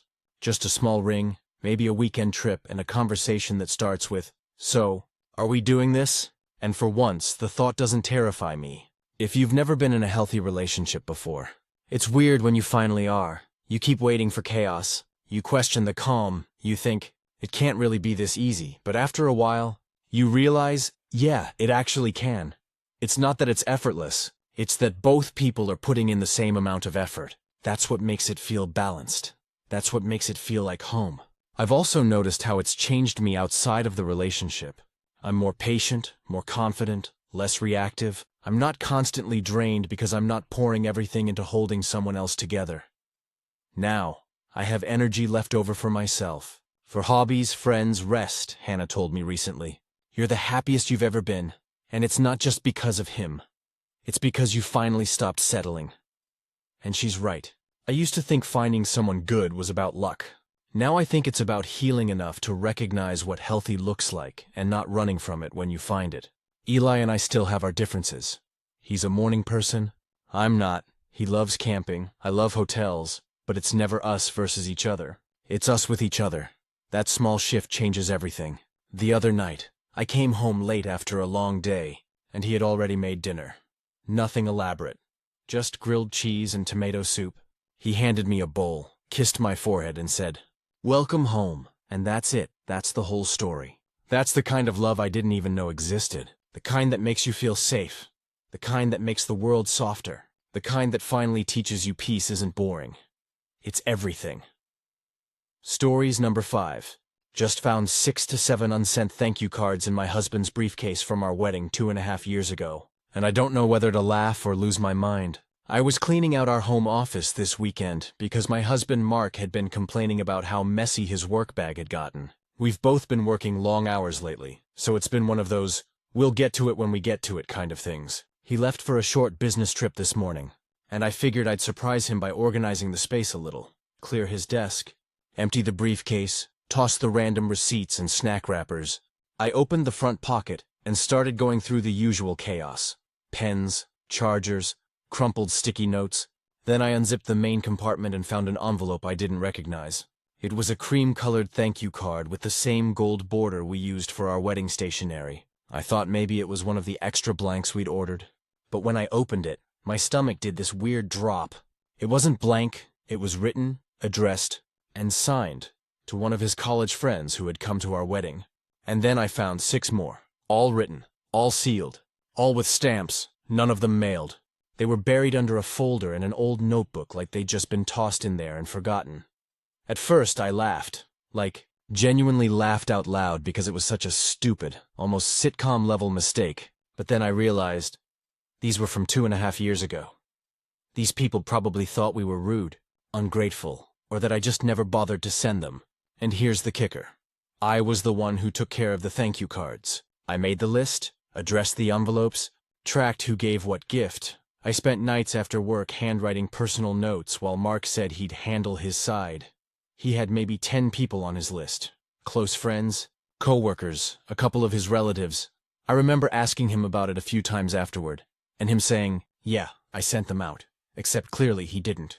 I sat there on the floor surrounded by these unsent cards, feeling this mix of frustration, embarrassment, and honestly, sadness. Because it wasn't just about the cards. It was about how often this same pattern shows up in our marriage. It's always me remembering things, me following up, me being the one who quietly handles the stuff that makes us look like functioning adults. It sounds small, right? A few cards, no big deal, but it's symbolic. It's every dentist appointment, every birthday gift for his mom, every, did you pay that bill, that I have to keep track of. I didn't want to be someone's personal assistant when I got married. When he called that night to check in, I told him what I found. I expected him to laugh sheepishly and apologize, but instead he said, "Oh, those? I thought I gave those to you to mail." "No, you didn't," I told him that. He insisted he thought he had. The conversation spiraled into that weird kind of married argument that isn't really about the thing it started with. Me saying, "You always forget this kind of stuff." Him saying, "It's just a mistake. You're overreacting." I know part of me is overreacting. It's not like forgetting to mail a few cards is a moral failing, but it's the pattern. I do the invisible labor, and he doesn't even notice it's happening. The next day, I ended up driving to the post office and mailing the cards myself. I debated whether it would be more awkward for them to receive thank you cards 2.5 years late. But I figured, better late than never. I slipped a note into one of them for his aunt, who I know still talks to his mom, and wrote, "Apologies for the delay, long story." That night I texted him and said I mailed them. He sent back a thumbs up emoji. That was it.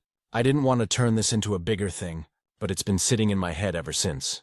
Because it's not just about thank you cards. It's about how I can't even trust him to remember small responsibilities, which makes me feel like I can't rely on him for the big ones. And it's exhausting to feel like the only adult in the partnership.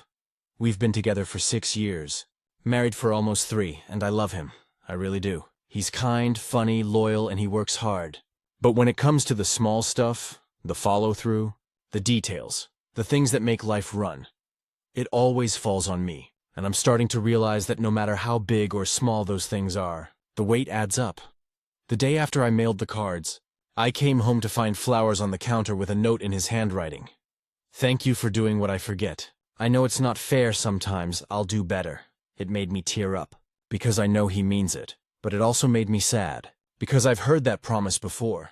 He's not malicious or lazy, just oblivious. And I don't know how to make someone see the mental load you carry until they've had to carry it themselves. So here I am, wondering if I'm doomed to be the one who holds it all together. The one who makes sure the thank you cards go out, the bills get paid, the birthdays remembered, the household running. And honestly, I don't know if I'm more mad about the cards, or about realizing that part of me isn't even surprised. Update. The thank you cards turned into the wake-up call I didn't know we needed. It's been about 6 weeks since I found those unsent wedding thank you cards in Mark's briefcase. And honestly, I didn't expect something so small and stupid to crack open such a big conversation between us. But it did, and in hindsight, I'm kind of grateful for it. The night I made that original post, I felt this mix of anger and shame. Angry at Mark for dropping the ball, again, but also embarrassed that I was still letting small things like that eat at me. I remember sitting in bed staring at my phone thinking, am I crazy for caring this much about some envelopes? But deep down I knew it wasn't about the envelopes. It was about years of me quietly carrying things he never even realized were heavy. For the first couple of days after he came home from his trip, I was a little cold toward him. Not in a dramatic, silent treatment way, just tired. I didn't want to keep repeating the same cycle of, you forgot this, I'll do better. He noticed immediately and asked what was wrong. I said, it's not the cards, Mark. It's the fact that if I hadn't gone through your briefcase, they'd probably still be sitting there. He sighed and said, I know I messed up, but for once, instead of letting it drop, I told him everything. I told him about the invisible mental checklist that never leaves my head. Birthdays, groceries, bills, the cat's vet appointments, our niece's gifts, his own mom's reminders. I told him how it's exhausting to always be the one holding the thread, making sure nothing unravels. I didn't yell, I just laid it out, calmly, clearly, and for the first time. I think it clicked. He just sat there quietly for a while, and then he said, I honestly didn't realize how much of that stuff you keep in your head. We ended up talking for almost 3 hours that night. It was uncomfortable, but in the best, most productive way. He admitted that he tends to assume I've got things covered because I always do, and that he's used to operating reactively, not proactively. He said, you're so on top of everything that it's easy to forget it's not automatic, that it's you doing it. After that conversation, he didn't just apologize, he actually asked, what can I take off your plate? That's new. We sat down that weekend and literally made a list of all the life admin tasks we each handle. For the first time, seeing it written down made it undeniable how uneven the load was. He was honestly shocked. He took over meal planning and grocery runs, not just grabbing stuff on his way home, but actually making the list, checking what we need, figuring out meals. He also started managing his family's birthdays and gifts. Hallelujah. And here's the wild part. He stuck with it. Like, really stuck with it. The following week, he set calendar reminders for bills and family events, and he started checking in with me before I even had to remind him. One night, I came home late from work, and dinner was already made. He said, you've been carrying enough. I've got this one. I know consistency matters more than grand gestures, but I've noticed something shift in him. It's not just about chores. It's like he's finally showing up with full awareness of what partnership means. Of course, there have been small slip-ups. There always will be. But now, instead of me silently stewing, we talk about it. And instead of him getting defensive, he listens. A few weekends ago, we went to visit his parents, and his mom mentioned how lovely our thank you cards were, the ones I mailed. She said, I remember thinking how thoughtful it was that you both took the time. I saw Mark glance at me and smile sheepishly. Later in the car, he said, you know, I deserve to get roasted for that. I laughed and said, oh, you did, but it's different now. There's humor in it instead of resentment. We even went to couples counseling. Not because we were in crisis, but because I told him I wanted to learn how to communicate about mental load before it becomes poison. He agreed. The therapist helped us put language to something we'd both been feeling. That love isn't just about feelings. It's about function. About showing up in the daily grind. At one point the therapist asked Mark, what do you think it means to be an equal partner? And he said, it means she shouldn't have to think for both of us. That moment honestly made me tear up. Because for the first time, it didn't feel like I was nagging him into understanding. He got it. And maybe the biggest shift of all? I'm not holding my breath anymore, waiting for him to forget something. Because even when he does, I can see he's trying. The effort is there. The awareness is there, and that's what matters. Last weekend, we were cleaning the office again. Same space where I found the cards. And I teased him. Any secret wedding stationery hiding this time? He laughed, opened his briefcase, and said, nope, just receipts and snacks.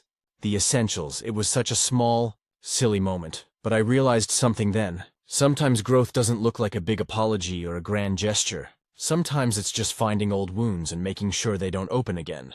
So yeah, it started with forgotten thank you cards, but it ended with both of us finally learning how to share the load. And for the first time in a long time, I don't feel like the only adult in the room. Final update. The thank you cards that almost broke us ended up being the best thing that ever happened to our marriage.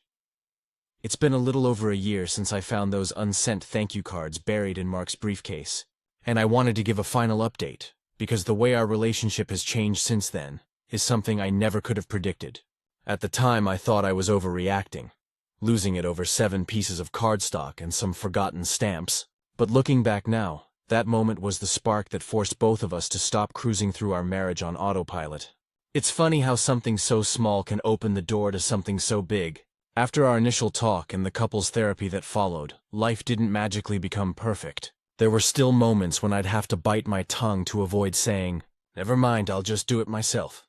But slowly, really slowly, things started to change in tangible ways. For one, Mark stopped helping. He started participating. If you've ever been the person carrying the mental load, you know exactly what I mean. It's not about someone helping you do things that were never yours alone to begin with. It's about stepping up without being prompted, about caring enough to notice. It started small. Grocery lists, bills, remembering to order cat food. Then it became bigger. Managing repairs around the house, planning trips, organizing family events. He started volunteering for things, not just waiting to be asked. He even started keeping his own running checklist on his phone. I used to think that kind of thing just wasn't in his DNA, that he was forgetful, or not detail-oriented. But it turns out, he just never realized how much smoother life runs when both people care about the details. One of the biggest shifts happened this past Christmas. For the first time in our relationship, I didn't plan a single family gathering or gift exchange. He handled everything. The food, the invites, the gifts for my side of the family, all of it. When my sister opened the perfectly wrapped coffee set she'd mentioned months earlier in passing, she actually turned to me and said, "Wow, you remembered." And I got to say, with the most satisfying grin, "Nope, Mark did." He beamed like a little kid. It sounds silly, but that moment felt like a full-circle victory. We still go to therapy once a month, more as maintenance now than crisis control. Our therapist, bless her patience, told us during one session, "You two are proof that a partnership can recalibrate if both people are willing to admit where they fall short." And she's right. The difference is, now Mark sees the work that used to be invisible. He doesn't just do it because he feels guilty. He does it because he's learned that being a reliable partner means taking ownership of the daily grind, not just showing up for the big moments. A few months ago, we hosted a small dinner party for some of our friends. It was casual, just wine, pasta, laughter. Halfway through the night, one of our friends jokingly asked, "So, who's the organized one between you two?" Mark laughed and said, "Used to be her. Now we split the chaos evenly." He wasn't wrong. We've hit a rhythm now that feels balanced, not perfect, but fair. I no longer feel like his manager, his reminder system, or the default keeper of all things practical. I feel like his partner again, the person he walks alongside, not behind. We've started dreaming again, too. We're talking about buying a house in the next year, something we'd put off because we didn't have the emotional energy to think long-term. Now, when we sit down to plan, he's just as involved, comparing mortgage rates, budgeting, researching neighborhoods. The difference in how connected we feel now is wild. It's not about romance in the traditional sense. It's about mutual respect, and the relief that comes from knowing someone has your back in the small, unglamorous ways. And ironically enough, those 7 unsent thank you cards have become kind of an inside joke between us. We framed one of the blank extras and hung it in the office. The top of the frame says, "Remember the cards?" It's not a jab or a guilt trip. It's a reminder of where we were and how far we've come. Last week, we got an invitation to a friend's wedding. Mark was the one who RSVP'd on time, booked the hotel, and, I kid you not, said, "We'll need to get their thank you card early so we don't forget this time." I couldn't help it. I burst out laughing. It's strange, but that moment, more than therapy, more than lists or systems, was the moment I knew for sure. He's changed, not because I nagged him into it, but because he wanted to. If someone had told me that a handful of unsent cards would end up saving my marriage, I would have laughed in their face, but that's the truth of it. Sometimes it's not the big betrayals or blow-ups that test your relationship. It's the little cracks, the tiny things that seem harmless until you realize they've been slowly eroding your connection. And sometimes, if you're lucky, you catch it in time, so yeah. The thank you cards were a disaster, but they were also a turning point. A weird, paper and stamp-sized miracle that forced us to rebuild from the ground up. And for the first time since our wedding day, I feel like we're both saying thank you. not just to our guests, but to each other. Stories number 6. Taking joy in my ex's life becoming a bigger mess every few months. I'm not proud of it, but every few months when I hear about my ex, I get this little spark of satisfaction that I can't shake. It's not full-on gloating or wishing bad things on him. It's more like this quiet, petty relief that he's finally getting what he put me through. I dated Mark for almost 5 years. We met in college, started dating after a few months, and eventually moved in together when we both got jobs in the same city. I really thought he was the one. He was charming, ambitious, and funny in that effortless way that made everyone like him. But underneath all that, he was selfish. It took me years to see it. At first, the red flags were easy to dismiss. He'd make small comments that chipped away at me, like telling me I was too emotional when I cried during an argument, or saying I shouldn't take things so seriously when he made jokes at my expense. He was never overtly cruel, but it was death by 1,000 cuts then, when things started getting serious, talking about marriage, maybe buying a house. He started pulling away. Suddenly, every fight became my fault. If I wanted to talk about feelings, he'd say I was trying to start drama. If I wanted to spend time together, he'd say I was clingy. But if I pulled back, he'd accuse me of not caring. I was constantly spinning in circles trying to please him. The last straw came when I found out he'd been flirting with one of his coworkers, a woman named Jenna. It wasn't just casual messages. I saw texts where he called her sweetheart and told her he couldn't stop thinking about her. When I confronted him, he said, "You're overreacting. It's harmless flirting." That night, I packed a bag and went to my sister's place. He didn't even call me for 3 days. When he finally did, it was just to ask if I was coming home to get the rest of my stuff. No apology, no guilt, just indifference. That's when it hit me. He didn't care about losing me. He only cared about losing control. After that, I cut him out completely. I blocked him on everything and spent the next few months trying to rebuild myself.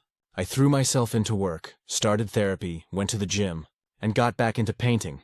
Something I'd given up because he said it was a waste of time. For a while, I didn't hear much about him. Then one night, about 6 months later, a mutual friend told me Mark and Jenna had moved in together. It stung, I won't lie. I tried to pretend I didn't care, but hearing that he replaced me so easily hurt like hell. I told myself I'd let it go, fast forward another few months. And that same friend mentioned that things weren't going so well for Mark. Apparently, Jenna had caught him messaging another woman and kicked him out.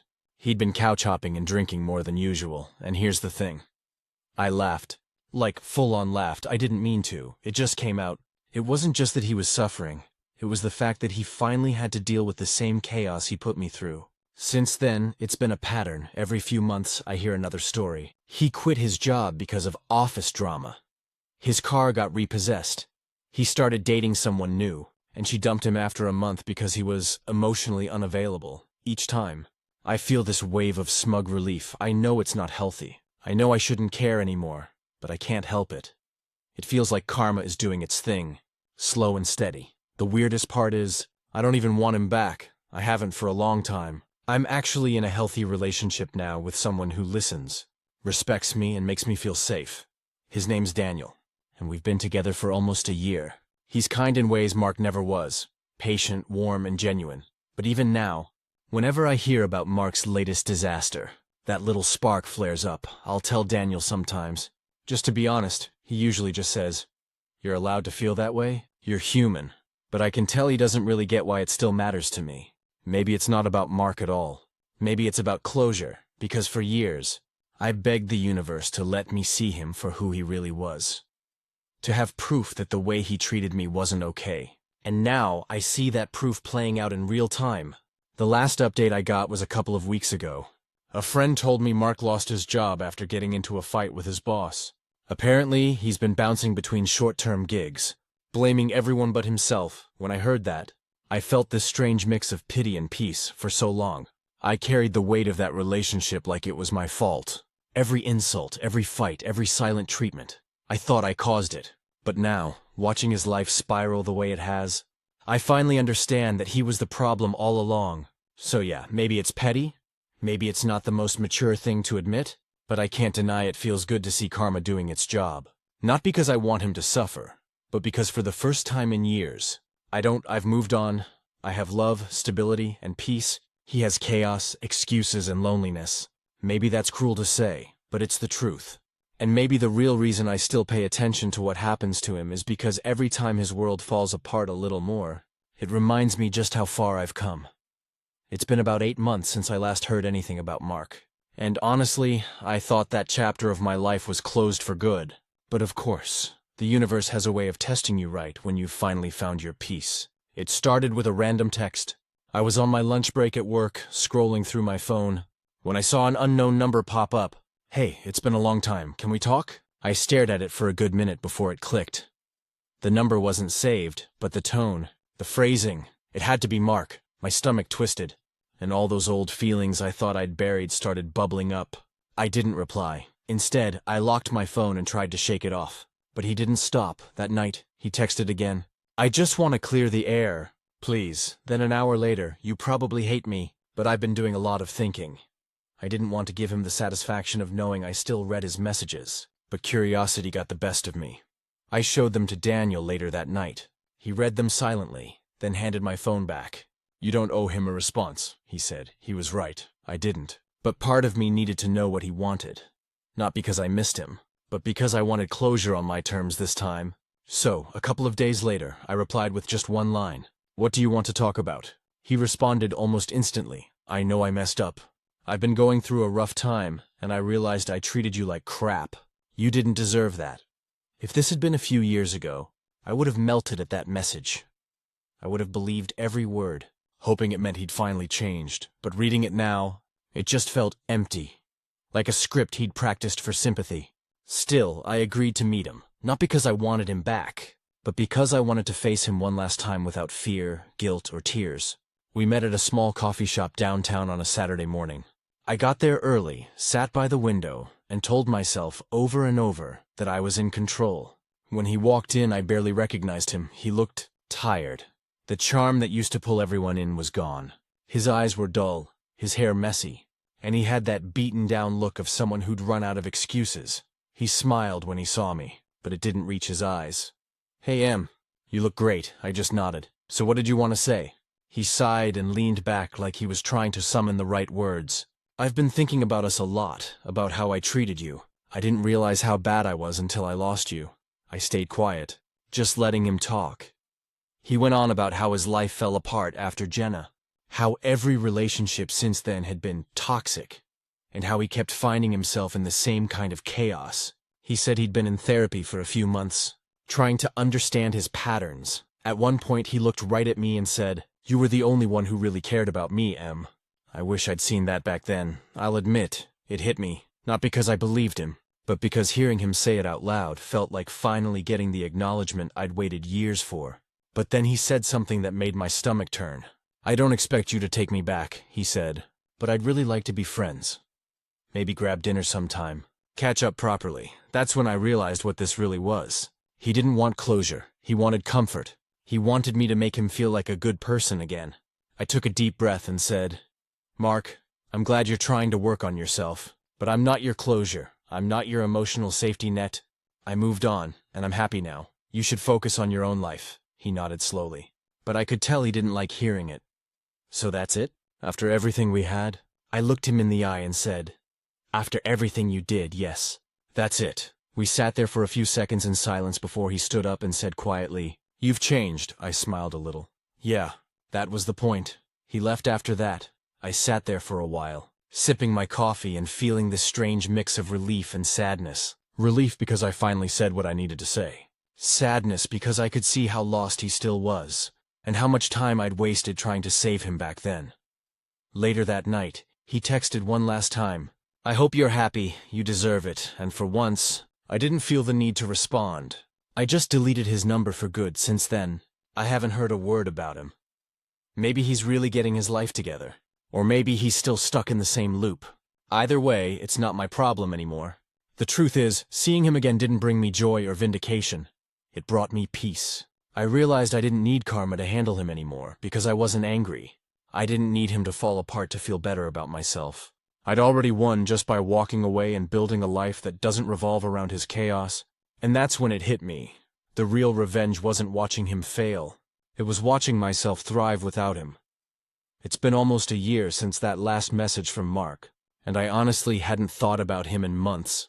Life moved on, work's been busy, Daniel and I moved into a new place, and I finally feel like my life fits me. There's a calm I didn't realize I'd been missing for years.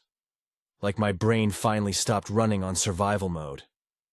Then one night, I got a text from my old coworker Stephanie. She and I used to work together at the same marketing agency years ago, the same place where Mark and I first met. Her message just said, "Hey Em, you'll never guess who I ran into today," I joked back. "Please don't say Mark," she replied with a laughing emoji, and then, "Yup, he's working at my cousin's restaurant now."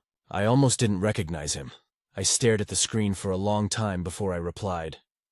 "How's he doing?" Stephanie sent a voice note. She said he looked rough, tired, older than his age, like life had taken the fight out of him. Apparently, he was working part-time as a line cook, renting a small apartment downtown, and keeping to himself. She said he'd mentioned going through a lot of stuff, but didn't give details. I thanked her and changed the subject. But that conversation sat in my mind for days. I wasn't gloating or secretly happy he'd fallen from where he used to be. I just felt sad, not in a nostalgic way, more like watching someone drown in a mess they kept jumping back into. The thing about Mark was that he always needed someone to rescue him. Back when we dated, I played that role until it nearly broke me. He'd sabotage his own life, then turn to me for comfort.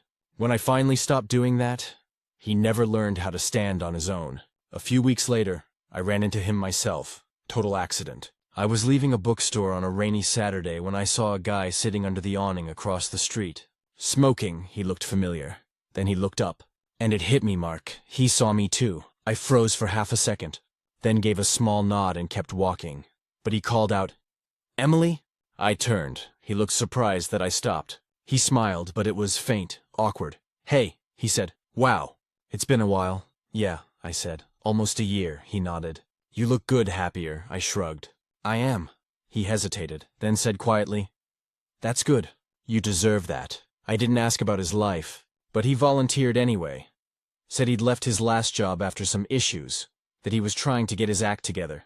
He mentioned therapy again, said he was making progress, though I could tell from his voice he didn't fully believe it himself.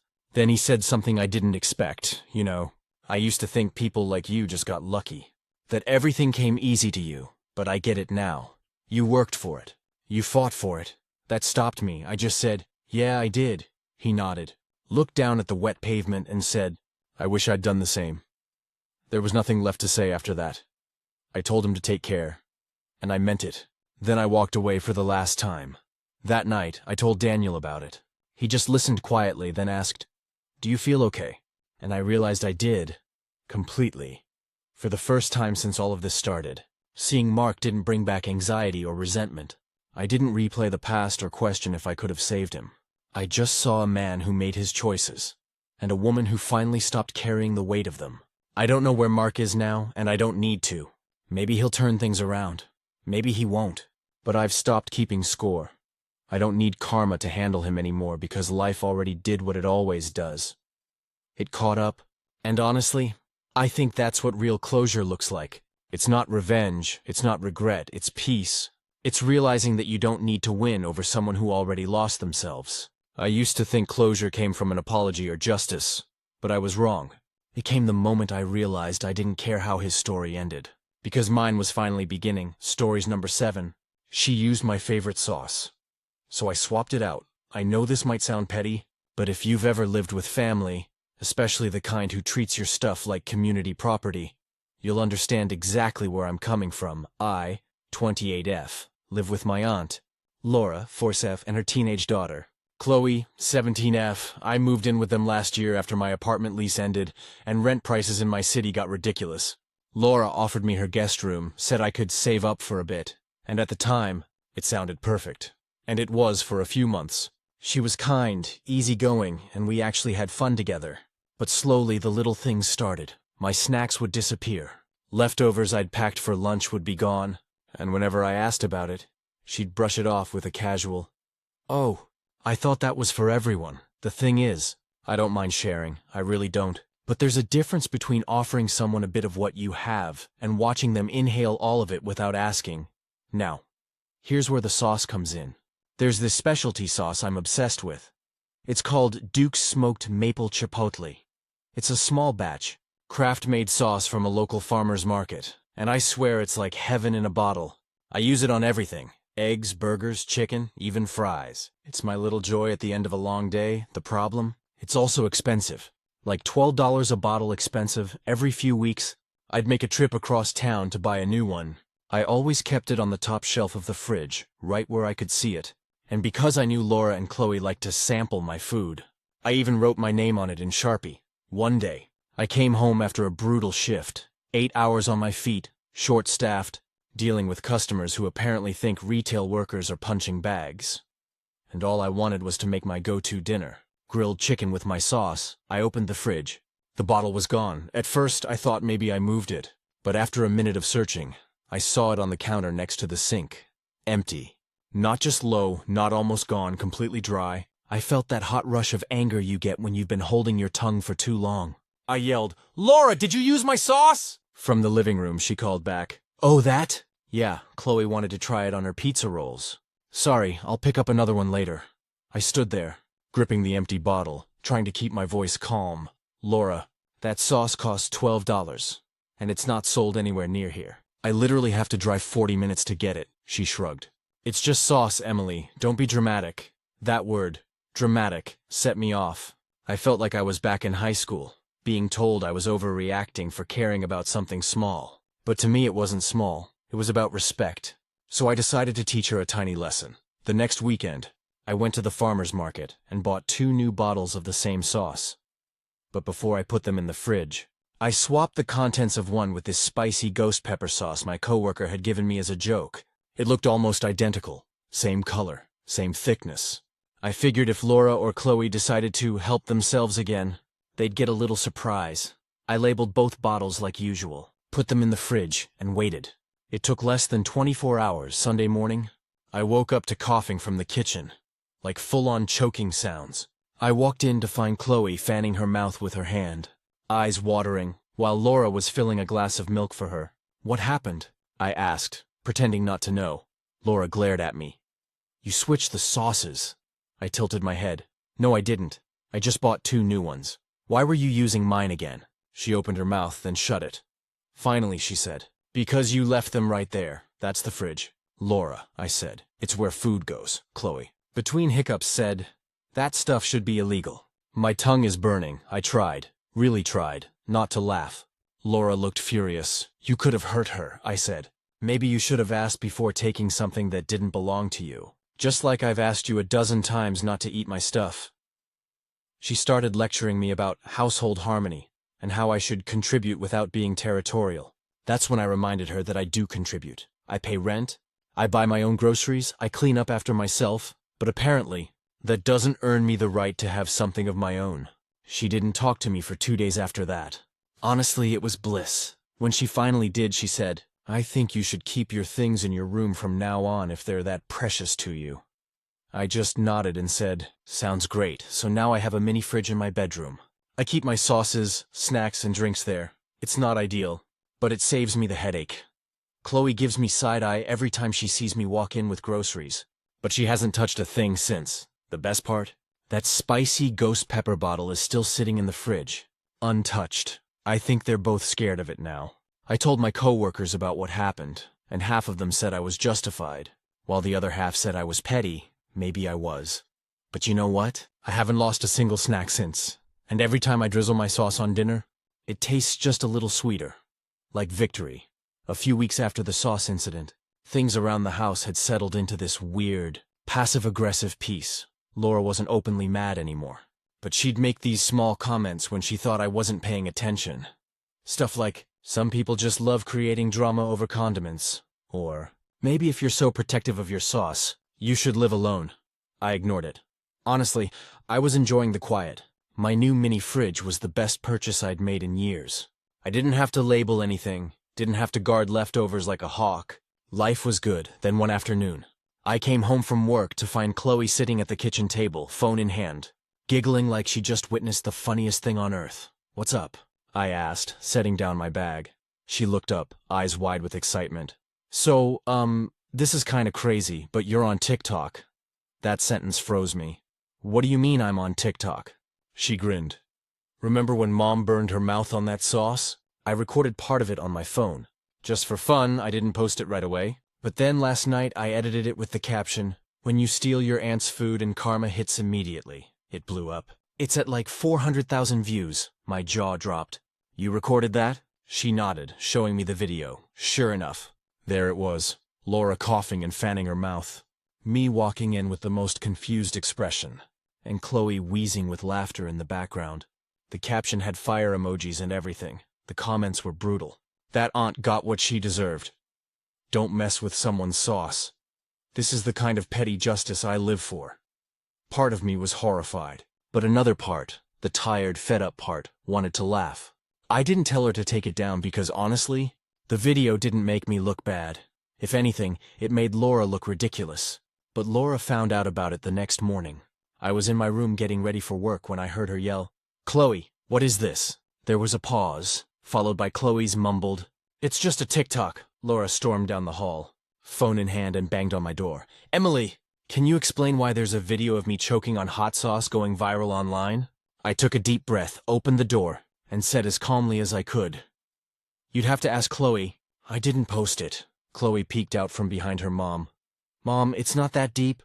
People thought it was funny. Laura looked like she was about to explode. "It's embarrassing. My coworkers have seen it. They're calling me Hot Sauce Laura now." I tried not to smile. "That's kinda catchy." She glared at me so hard I swear the air got colder. "You think this is funny?" "No," I said. "But I do think it's poetic." That was the last straw for her. She went off about how I was ruining the harmony of her home, how I'd encouraged disrespect, and how I didn't understand how family works. I told her, "Laura, family doesn't mean taking other people's things without asking. You keep acting like I'm the problem, but I've just been trying to live here peacefully." She didn't want to hear it. She said maybe it was time for me to find my own place, that this situation isn't working anymore. At first, it stung, but after a moment I realized how free I felt hearing it. I'd been saving up, and between my full-time job and a bit of freelance work, I actually could afford my own small apartment now, so I said, "You're right. I'll start looking." That shut her up. I think she expected me to argue, maybe beg to stay longer, but instead, I packed up that weekend and signed a lease 2 weeks later. When I moved out, Chloe hugged me and whispered, "For what it's worth, I think you were right. Mom just hates being called out." I smiled. "Take care of her, okay? And maybe keep her off TikTok." She laughed. "No promises." 2 months later, Chloe texted me a link. "Hot Sauce Laura has merch now." I thought she was kidding, but no. Apparently, some TikTok creator made shirts and mugs with Laura's red-faced screenshot and the phrase, "Don't touch the sauce." I nearly fell off my couch laughing. Laura eventually embraced it in her own weird way. She made a post of her own saying, "Yes, I'm that aunt, lesson learned. Always ask before you borrow." It got a surprising amount of support, and people actually thought the whole thing was staged. I guess in a way it worked out. I got my piece, she got her internet fame, and Chloe got her 15 minutes of viral glory. As for me, I'm sitting in my cozy new apartment, sauce bottle safely stored in my own fridge, with no one touching my food but me. Sometimes I scroll past that TikTok just for a laugh. The top comment says, "Karma always tastes better when it's spicy," and I can't help but agree. It's been a little over a year since the whole sauce saga, and I can finally say I've reached a point where it's just something funny to tell at parties. People still bring it up occasionally. Friends will joke, "Hide the condiments, Emily's coming over." But now it makes me laugh instead of cringe. Life's been good. I'm still in my own apartment. Small but perfect for me. I decorated it exactly the way I wanted, with warm lights, bookshelves, and a cozy little kitchen that actually feels like mine. Every jar, bottle, and container in that fridge has my name figuratively on it. Not because I have to guard it, but because I finally live alone. The funny part? That one prank ended up changing way more than I expected. After the video blew up, a small local food blog reached out to me. They thought the whole sauce swap story was hilarious, and asked if they could feature it in a segment about petty kitchen justice. I agreed. Half as a joke. The post did well, and suddenly people were messaging me asking for recommendations for sauces and small batch condiments. One night, just for fun, I started a TikTok account called The Sauce Chronicles. I posted short reviews of sauces, dips and marinades, some serious, some funny. I never thought much of it, but within a few months, I had over 50,000 followers. Now, a year later, I make a little side income from brand deals, I still work my day job, but it's nice to earn a bit extra just by doing something I actually enjoy. Meanwhile, Chloe ended up graduating high school and going to college out of state.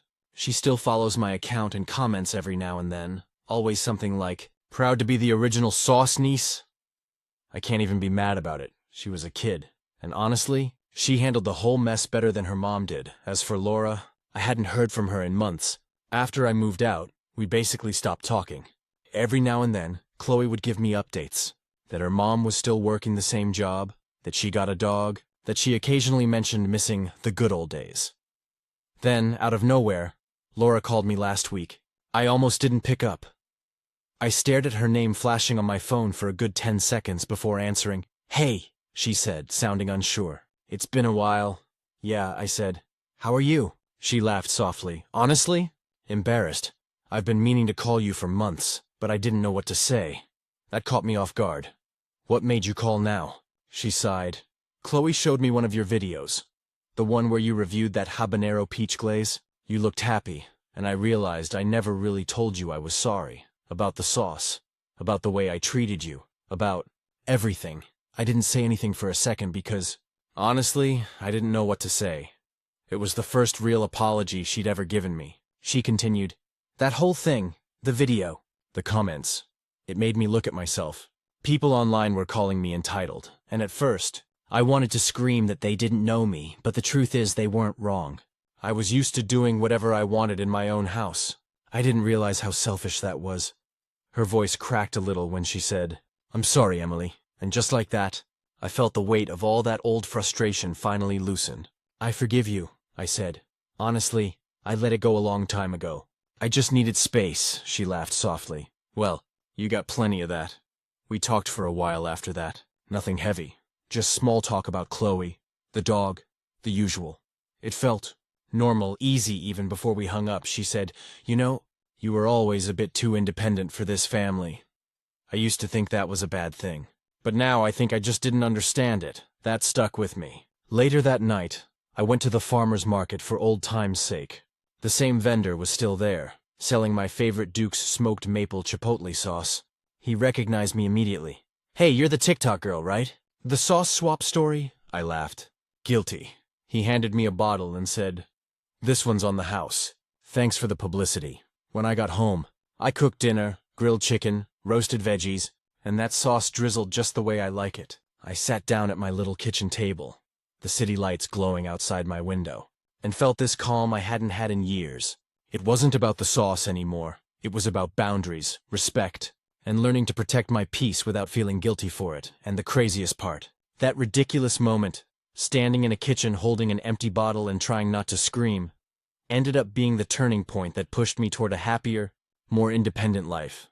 Sometimes I still scroll past the old TikTok. Just for a laugh, the top comment now says, "She didn't lose her sauce, she found her backbone." And honestly, that's exactly what it feels like. Stories number 9. Stop calling your grown dog a puppy. He's not a puppy. It's so annoying, okay? I know how ridiculous this might sound on paper, but hear me out. Because what started as a petty argument about my dog somehow turned into a full-blown family feud that left me questioning how people can get this worked up over something so harmless. So I'm 27, live alone in a small house just outside Denver, and I have a golden retriever named Cooper. He's 3 years old now, but to me he'll always be my puppy. I adopted him when he was only 9 weeks old, tiny enough to fit in my arms, with those floppy ears and clumsy little paws. He's my first real pet as an adult. And honestly, I love him like he's my kid. If you're a dog person, you probably get it. When you raise them from the time they're babies, they kind of stay your baby forever, anyway, every Sunday. I go to my parents' house for dinner. My mom loves Cooper, but my dad has always been less enthusiastic. He's not an animal hater or anything, but he's very old school about pets. He grew up on a farm, so to him, animals serve a purpose. They're not family, so last month, I came over for our usual Sunday dinner. Cooper trotted in, tail wagging like crazy, and I said, "Who's Mommy's good puppy?" "You are, you know," in the ridiculous voice we all use when we talk to our dogs. My mom laughed. My dad groaned audibly. Then, as I was helping set the table, he said, "You really need to stop calling that dog a puppy." He's not a puppy. It's so annoying. I blinked. He's my puppy, I said, kind of brushing it off. Dad shook his head. No, he's a dog. You sound ridiculous calling a grown animal a puppy. It's childish. I tried to keep it light. Dad, he'll always be my puppy. It's just what I call him. He set down the serving dish a little too hard. You're 27 years old, Emily. It's time to grow up. Now. Normally I let stuff like this slide. My dad's always had this thing where he needs to correct people. The kind who thinks he's teaching you something, when he's really just being condescending. But that day, it hit differently. Maybe I was tired, or maybe it was the tone. But I snapped a bit. Okay, then stop calling Mom sweetheart. She's 61. Not exactly sweet or a heart anymore, right? My mom choked on her wine, trying not to laugh. But my dad's face went red. That's not the same thing, he said. Sure it is, I replied. It's a term of endearment. I call Cooper puppy because I love him. You call Mom sweetheart because you love her. Same idea. My dad muttered something under his breath and didn't say another word for the rest of dinner. I thought that was the end of it, but apparently it wasn't. 2 days later, I got a text from my older brother Mark. He said, "What did you say to Dad? He's been ranting all week about you being disrespectful." I explained the whole situation. And Mark, being the peacekeeper of the family, said, "You know how he is. Maybe just don't bring Cooper around for a while." That made me angry. He's my dog, Mark. I'm not banning my dog because Dad can't handle a word. Mark sighed. You know what he's like. He'll dig in just to prove a point. So, the next Sunday, I decided to go anyway. I didn't bring Cooper this time, mostly because I didn't want another fight. But the second I walked in, my dad said, "Oh, look who decided to show up without her puppy." The way he said puppy made my skin crawl. He said it like a weapon. I said, "Yep, figured you needed a break from being annoyed by my vocabulary." Mom shot him a warning look, but he kept going. "You millennials think every animal is your child? You don't even have kids and you're baby-talking a dog." I felt my jaw clench. Maybe because my dog doesn't yell at me for using a word he doesn't like. That shut him up. For a while. Anyway, but after that dinner, something shifted. I started noticing how often my dad would criticize me for things that didn't matter. How I dressed, how I talked, the kind of music I played in my car. It wasn't about Cooper anymore. It was about control. My mom called me a few days later and said, "You know how he gets when he feels like he's losing you." I asked her what that meant, and she said quietly, "You've always been his baby. I think seeing you take care of something else, something you call your baby, makes him feel left out." I didn't know what to say. I hadn't thought of it that way. For a few weeks, I tried to cool things off. I texted him here and there, sent pictures of Cooper doing funny stuff. He didn't respond to any of them. Then, one afternoon, I got a text from my mom that said, "Can you come by tonight? Your dad wants to talk." When I arrived, my dad was sitting outside on the porch. Beer in hand, he looked tired. "Hey," he said, not meeting my eyes. "Hey," I said, sitting down beside him.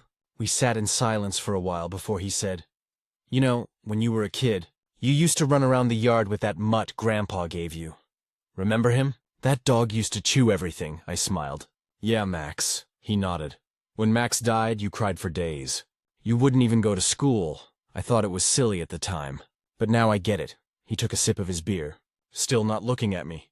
"Cooper makes you happy. I shouldn't have been such an ass about it. That surprised me? My dad doesn't apologize easily. I appreciate that," I said softly. "I didn't mean to disrespect you. I just love my dog."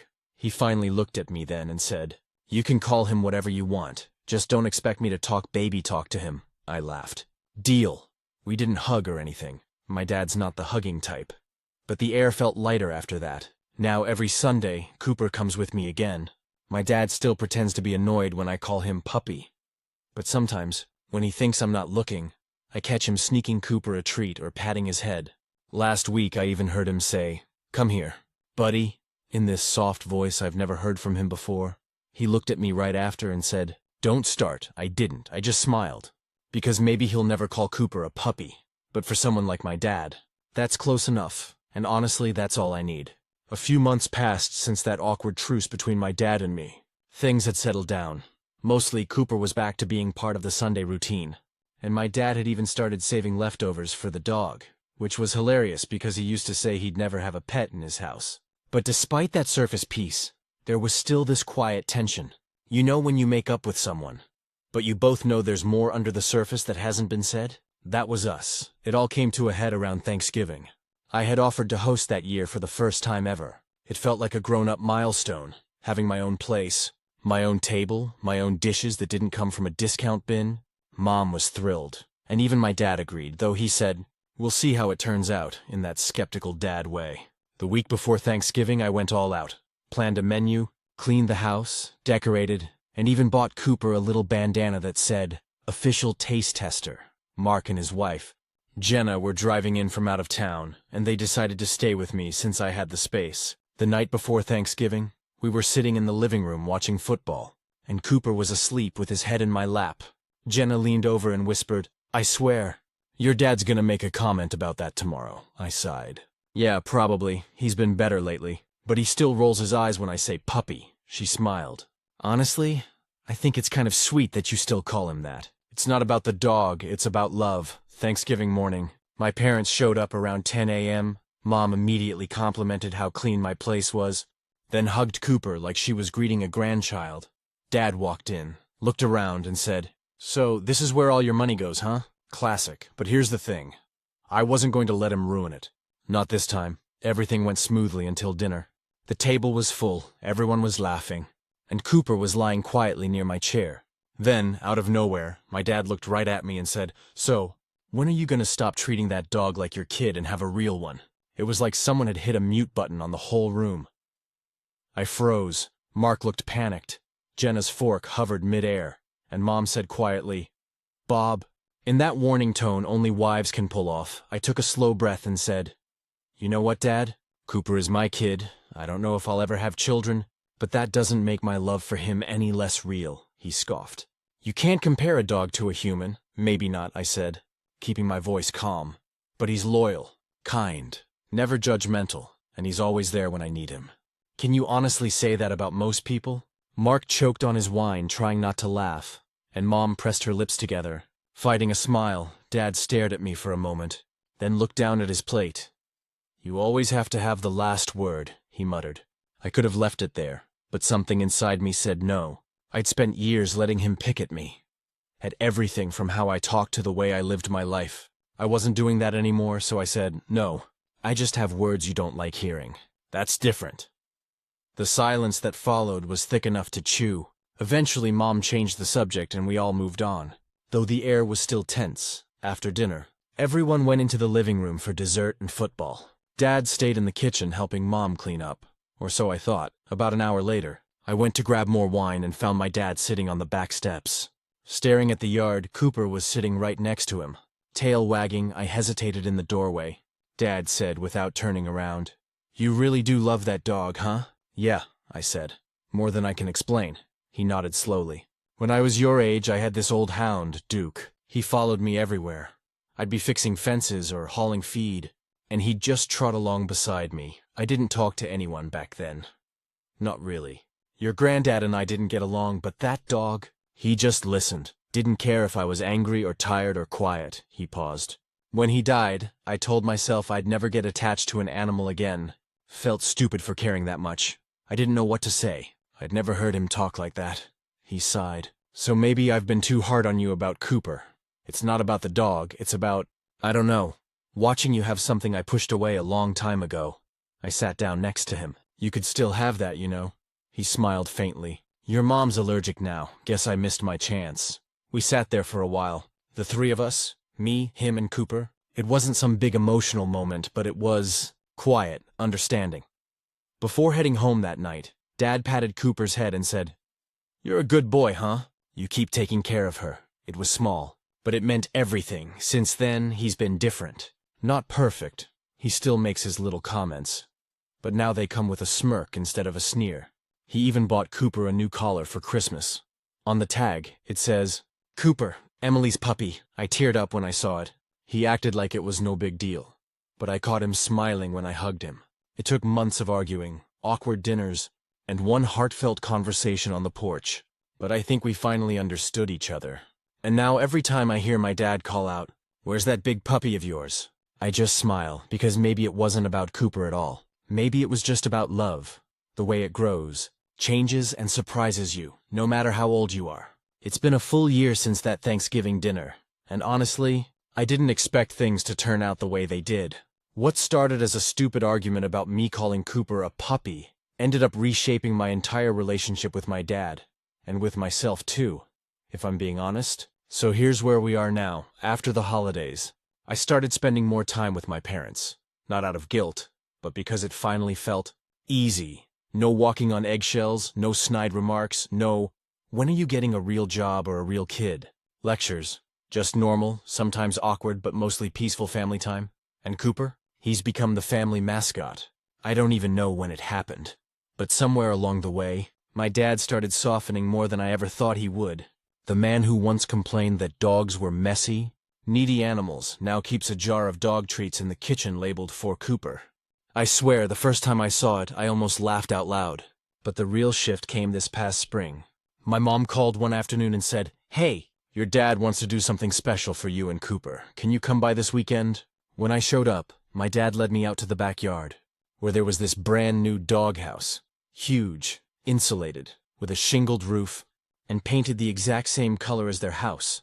There was even a little nameplate over the door that said, "Cooper's Cabin." I was stunned. He shrugged and said, "Figured if he's gonna come around every week, he ought to have his own place." Then he added, almost under his breath, "Don't tell your mom, but I kind of enjoyed building it." I probably hugged him longer than he was comfortable with, but I didn't care. It wasn't about the doghouse. It was about what it meant. After that, my dad started spending more time outside with Cooper, tossing a tennis ball, sitting with him on the porch, even talking to him like they were old friends. I'd come over and hear him say stuff like, "You hungry, boy? Let's go see if Mom dropped something good in the kitchen." One evening, I came over a little later than usual, and I found my dad sitting on the porch again, with Cooper's head resting on his knee. The sunset was fading behind them, and it hit me how far we'd come. When he saw me, he said, "You know, he really is a good dog. I get it now. Why you call him your puppy? That might sound like nothing to most people, but from my dad, that was a full-blown declaration of love." He told me he'd been reading online about the bond between dogs and their owners, how dogs see us as family, how that love actually changes their brain chemistry. "Guess they really are like kids," he said with a half smile. I said, "Told you so." And he chuckled. Then came the part I didn't expect. A few weeks later, my dad surprised everyone by adopting a rescue dog, a 5-year-old mutt named Charlie from a local shelter. My mom sent me a photo of the two of them the day he brought Charlie home. My dad was crouched down, petting this scruffy-looking brown dog, and he looked genuinely happy. I called him immediately. "Did you really get a dog?" I asked. He said, "Yeah. Figured if you're gonna call your grown dog a puppy, I can have one too." That made me laugh harder than I had in a long time. Now, every Sunday when I pull up to my parents' place, Cooper runs straight to the backyard where Charlie's waiting. The two of them tear around together while my dad sits in his lawn chair, watching like a proud grandparent, and the best part? Sometimes I'll catch him saying, "Come on, Charlie boy, let's go, puppy." Every time he does, I smile, because he'll immediately glance over at me like he's daring me to comment. But I never do. I just let him have that little moment. Mom says he talks about Cooper and Charlie like they're his boys. He even bought matching bandanas for them last month. Red for Cooper, blue for Charlie. It's wild to think that a year ago, he was rolling his eyes every time I said the word puppy, and now he's the one saying it unironically. But that's what love does, I guess. It changes people, sometimes slowly, sometimes all at once, but always in the quiet ways you least expect. Last week we all went to the park together. Me, my parents, Cooper, and Charlie. It was one of those perfect late summer afternoons. The dogs were running, Mom was chatting with another dog owner, and Dad turned to me and said, "You know, you were right. Maybe calling them puppies isn't about their age. Maybe it's just what we call the ones we love most." I looked at him and said, "Exactly." He nodded and smiled, a real soft, unguarded smile. "Guess I've got 2 puppies now." And that moment, that simple, ordinary sentence, felt like everything had come full circle. I used to think this whole situation was about defending how I talked to my dog, but now I see it wasn't about that at all. It was about learning how love looks different for everyone. For me, it's a golden retriever who's been with me through everything. For my dad, it took a little longer to figure out what that kind of love feels like again. Now, every Sunday, When I pull up to my parents' house and see my dad in the yard with Charlie, sometimes both of them waiting for me and Cooper, I feel this warmth in my chest that I can't really describe. Because somehow, calling my dog a puppy not only softened my dad, but reminded him what love looks like when you stop trying to control it. And honestly, that's better than any apology or "you were right" I could have ever asked for. Stories number 10. Tifu by microwaving my socks at work. Alright, buckle up because this story still haunts me. It's been 2 months, and I'm still hearing about it at work. I wish this was fake, but sadly, my stupidity is very real. So, for context, I 29 mainers work in a mid-sized marketing firm in Chicago. The office culture is casual but not too laid back, like, you can wear sneakers, but don't push it by wearing pajama pants. It's one of those open-concept offices with an espresso machine no one knows how to use, and a break-room microwave that probably predates the internet. Now, here's the thing. I bike to work. Rain, snow, doesn't matter. I like to think it keeps me healthy and environmentally conscious, but in truth, it's mostly because parking downtown costs a small fortune. On this particular day, it was absolutely pouring. I mean biblical rain. The kind where no umbrella can save you. I show up to the office looking like I just lost a fight with Poseidon. My shoes are squishy, my socks are soaked, and my jeans are clinging to me like I'm auditioning for a denim horror movie. Everyone was laughing as I walked in, dripping water onto the carpet. My coworker Hannah tossed me a towel from the kitchen and said, "You look like a drowned golden retriever." "Feels like it," I said, peeling off my jacket and trying not to die of embarrassment. Now, here's where my first bad idea formed. I figured, okay, no big deal. I'll just take off my socks, dry them, and I'll be good as new. I went to the break room, and there it was, the microwave, the humming, ancient relic that everyone uses to heat up their sad leftovers. I remembered seeing someone online once microwaving a damp cloth to warm it up, and my smooth brain decided that logic must apply to socks too. Just 30 seconds, I told myself.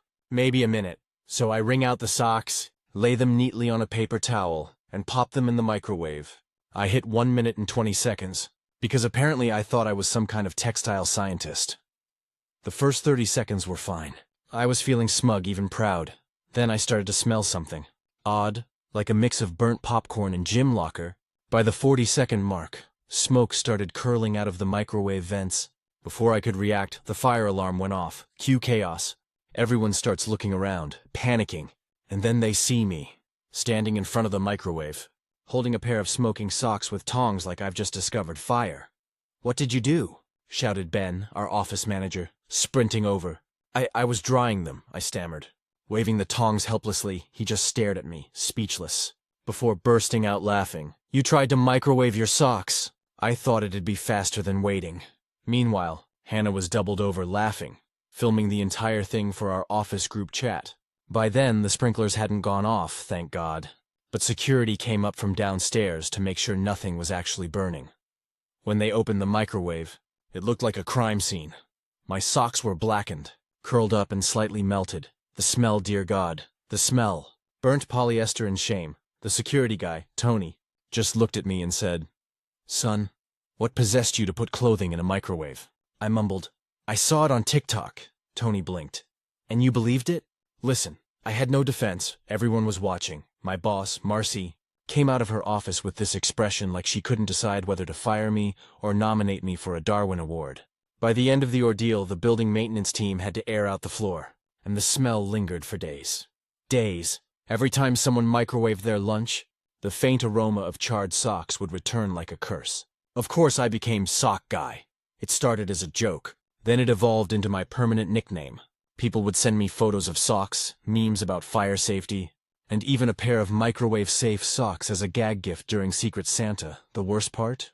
HR had to send out a building-wide memo about responsible microwave usage. It literally said, "Please refrain from placing clothing, personal items, or non-food materials in company kitchen appliances." I wanted to crawl into a hole and disappear. I thought maybe, just maybe, people would move on after a few weeks. Nope, on my birthday, someone taped a sign to my desk that said, "Warming socks since 2023. And the kicker? Marcy, my boss, brought it up during my performance review. "You've done great work this quarter, Alex," she said, smiling. "Creative campaigns, solid client relationships, and, Well, maybe next time let's leave the laundry to the dryer, okay? I laughed because what else can you do? To this day, whenever I walk into the break room, someone inevitably asks, "Hey Alex, you gonna heat up your socks again?" I'll never live it down. A few weeks later, though, I managed to turn my shame into something weirdly useful. We were brainstorming ideas for a client, an eco-friendly brand that wanted to run a sustainability awareness campaign.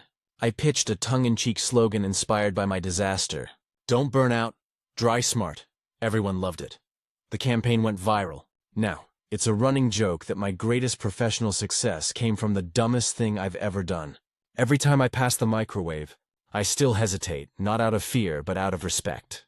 That old machine taught me a valuable life lesson. Sometimes the best way to make an impression at work is to accidentally set your socks on fire. Update. 2 months later, you'd think a sock microwaving fiasco would fade into office legend and eventually die off. Nope.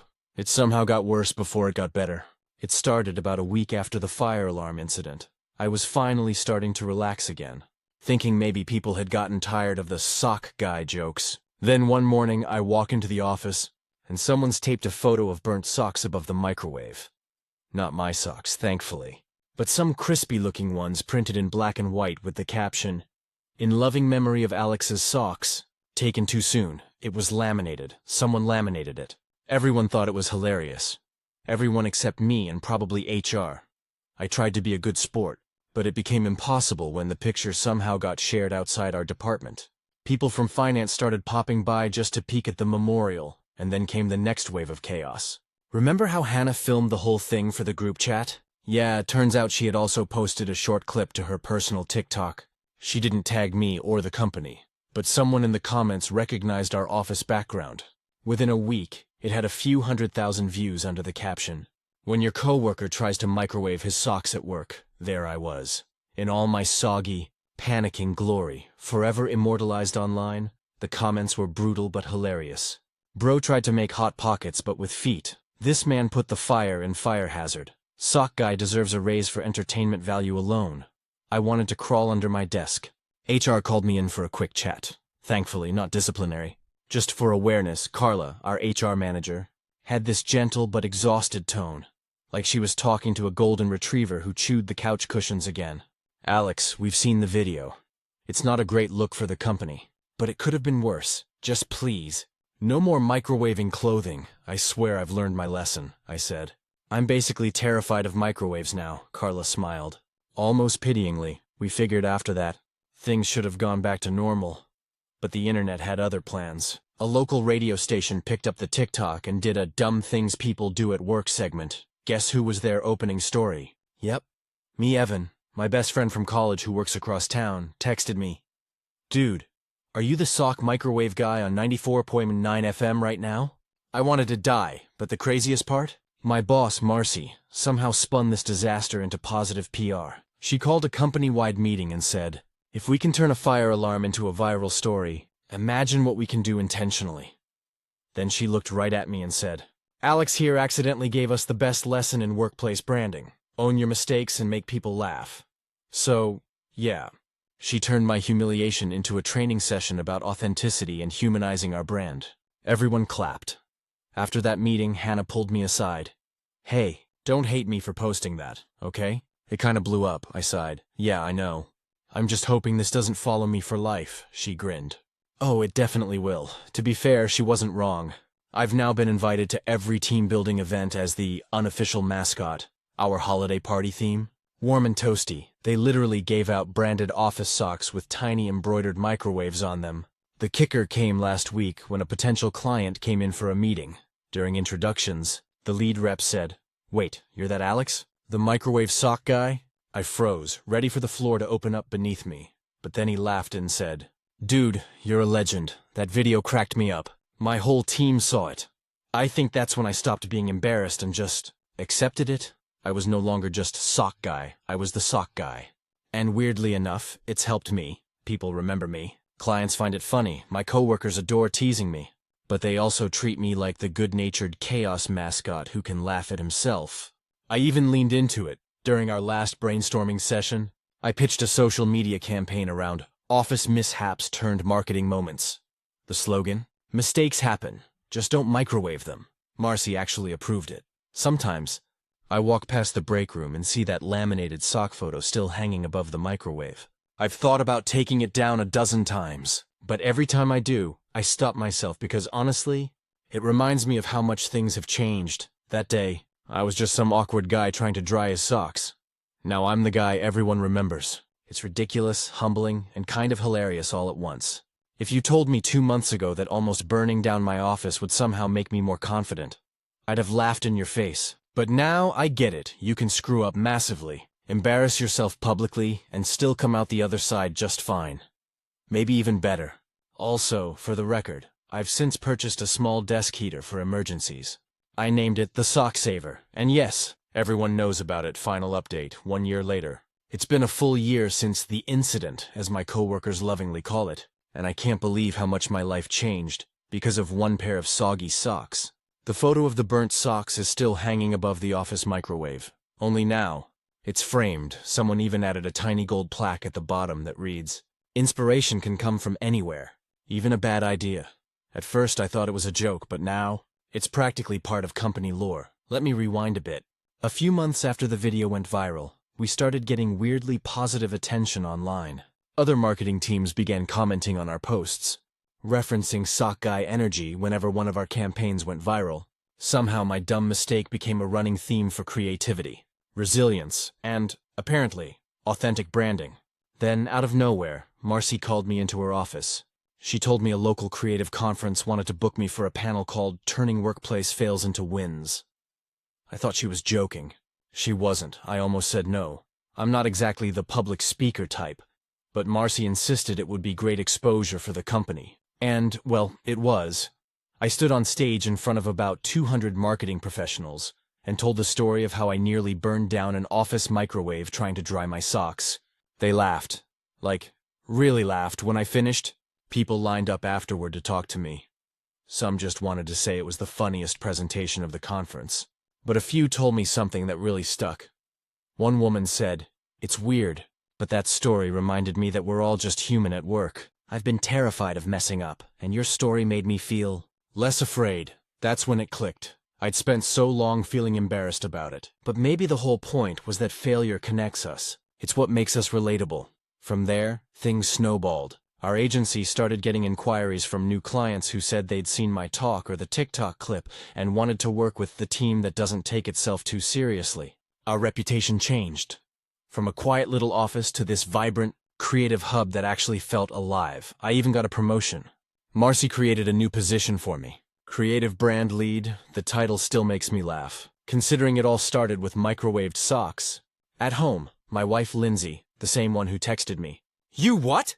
during the fire alarm, has finally stopped roasting me about it, mostly because she's secretly proud. She still jokes that I'm a cautionary tale turned success story, but she brags about me now when people mention seeing the video.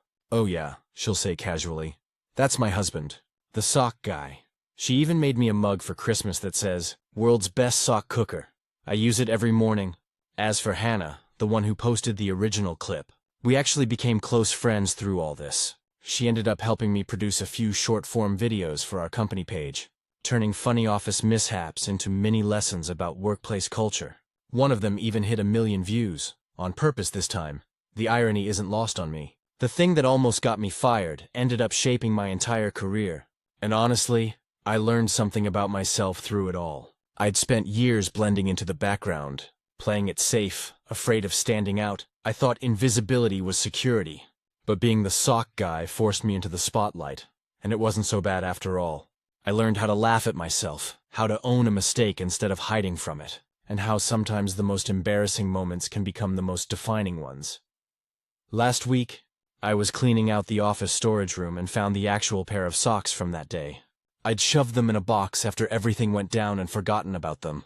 They were stiff, slightly singed, and still smelled faintly of smoke. For a second I almost threw them away, but then I stopped. Instead, I placed them in a shadow box frame and wrote a note underneath that said, "Failure. But make it funny." It's hanging next to my desk now. Every time I look at it, I remember how terrified I was that day. My heart pounding, coworkers staring, alarms blaring, and how convinced I was that my career was over. And then I think about where I am now. speaking at conferences, managing creative campaigns, and somehow being seen as the guy who brings positivity and humor to the office.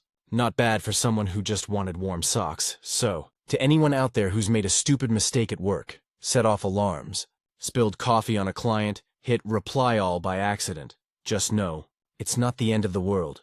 Sometimes it's just the weird, awkward beginning of something you never saw coming. Oh, and one more thing.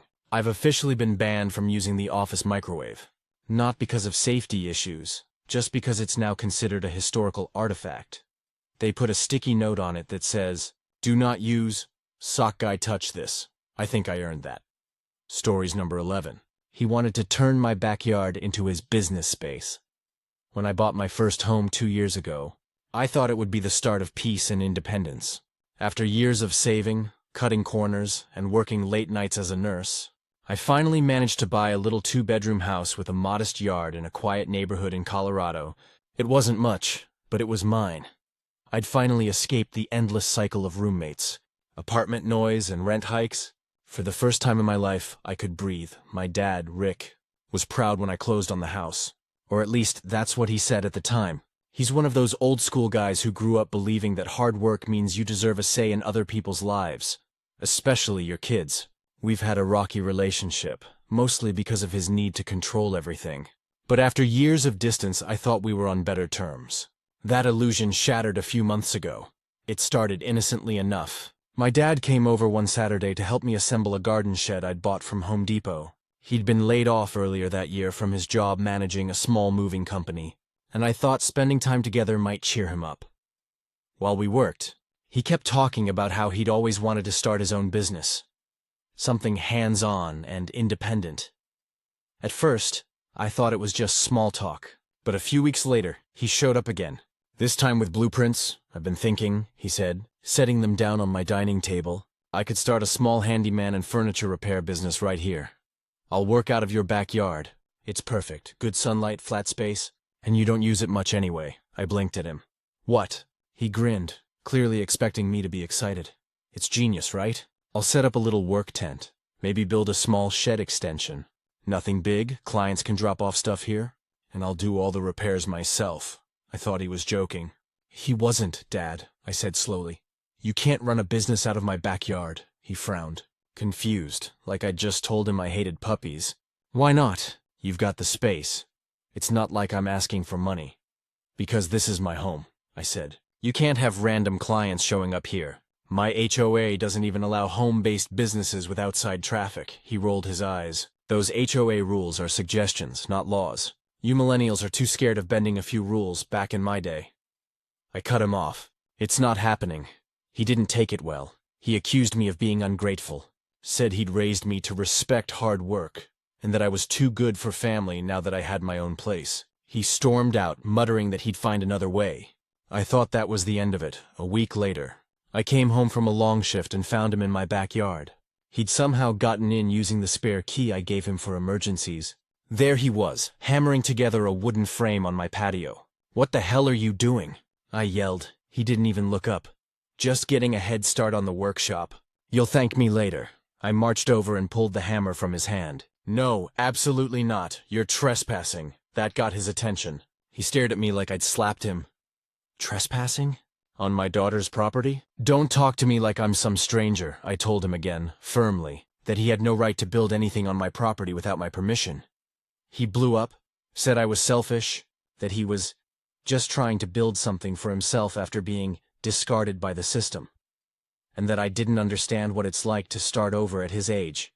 I sympathized, I really did, but he was crossing a line. I made him pack up and leave. Then I changed the locks that night. That's when things got complicated. He started guilt-tripping me through family. My aunt called, saying Dad was devastated and that I should have let him use the yard for a few months. My cousin even texted that I was crushing an old man's dream. Meanwhile, my mom, who's divorced from Dad and lives in Arizona, called to say she was proud of me for setting boundaries. She said, "You've spent your whole life managing his emotions. It's time he learns no means no, still." I felt awful. My dad isn't a bad man. He's just stubborn. He grew up poor, built his whole identity around providing and being useful. Losing his job broke something in him. I think he saw this backyard project as a way to feel relevant again. But that doesn't make it okay for him to hijack my property. The final straw came when I got a notice from my HOA last month. Apparently, a neighbor complaint reported construction noise and unauthorized materials being left in the yard. When I checked my backyard security camera footage, I saw him again. He'd shown up in the middle of the day while I was at work, dragging lumber through the gate. That's when I realized he wasn't listening. I called him and told him, in no uncertain terms, that if he came onto my property again without my consent, I'd call the police. He went quiet for a few seconds, then said, "You'd really do that to your own father?" I said, "I hope I never have to." But yes, he hung up on me. He hasn't spoken to me since. It's been 3 weeks now. I've seen a few Facebook posts from relatives calling me heartless. My aunt even shared one of those passive-aggressive memes about kids forgetting who raised them. But I've also gotten quiet messages of support from friends and coworkers who said they admired me for standing my ground.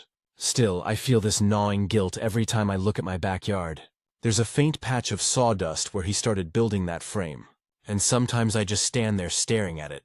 Part of me wonders if I overreacted, if maybe I could have let him use it for a while, or helped him find a better space. But another part of me knows that if I had caved, it would have never ended there.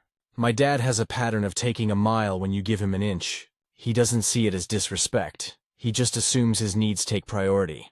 Always has. I've thought about reaching out, maybe inviting him to dinner to talk things through. But I know the second I do, he'll bring it up again, acting like time erased the boundary. And honestly, I'm tired. I love him. But I can't be his backup plan every time life knocks him down. I worked too hard to build this little space of peace, and I'm not ready to give it up. Maybe one day we'll find a middle ground. Maybe he'll finally understand that saying no doesn't mean I don't love him. It just means I'm done being the daughter who says yes to everything. Because if I've learned one thing since buying this house, it's this. Owning a home isn't just about having walls and a roof. It's about finally being allowed to decide who gets to step inside. Update. 6 months later. It's been half a year since everything went down with my dad. And to say things have been tense would be an understatement.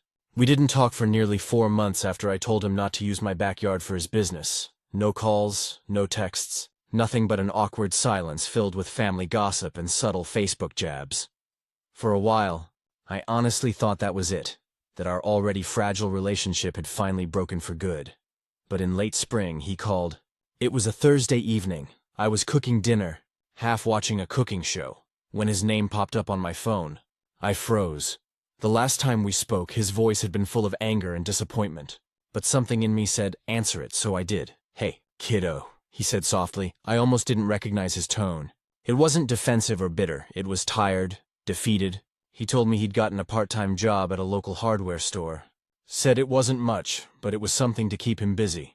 He apologized, not directly for the backyard thing, but for how heated things got.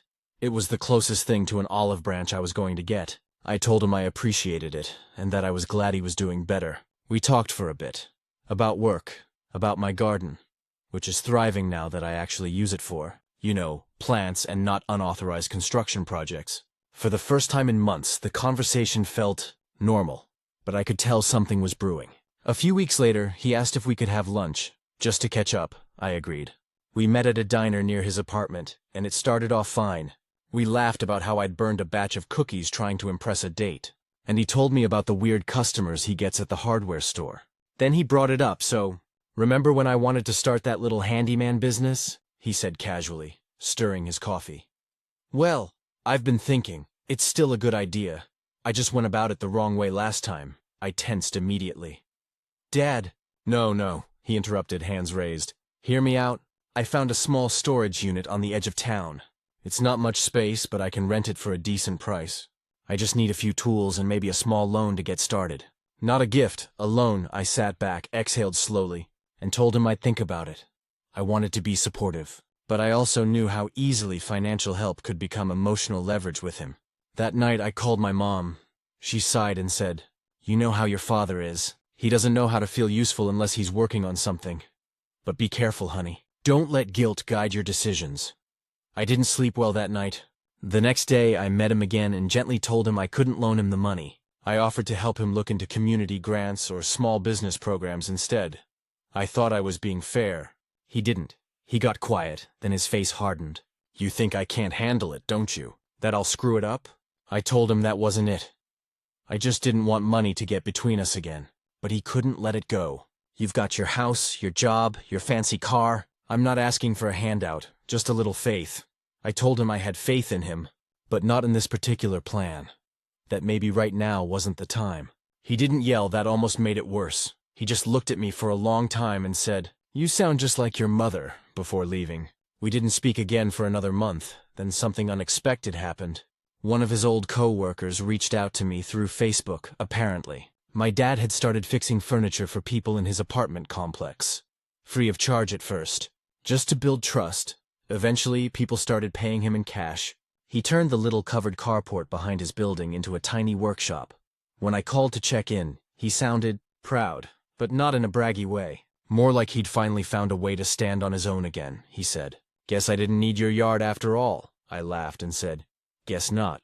Since then, we've been slowly rebuilding.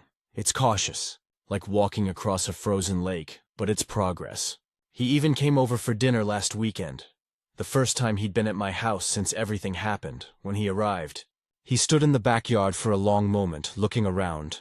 The frame he'd started building was gone, replaced by a vegetable garden and a small patio table. "You did a good job," he said quietly. "Thanks," I replied. "No workshop, though," he chuckled. "Probably for the best. HOA would have had my head."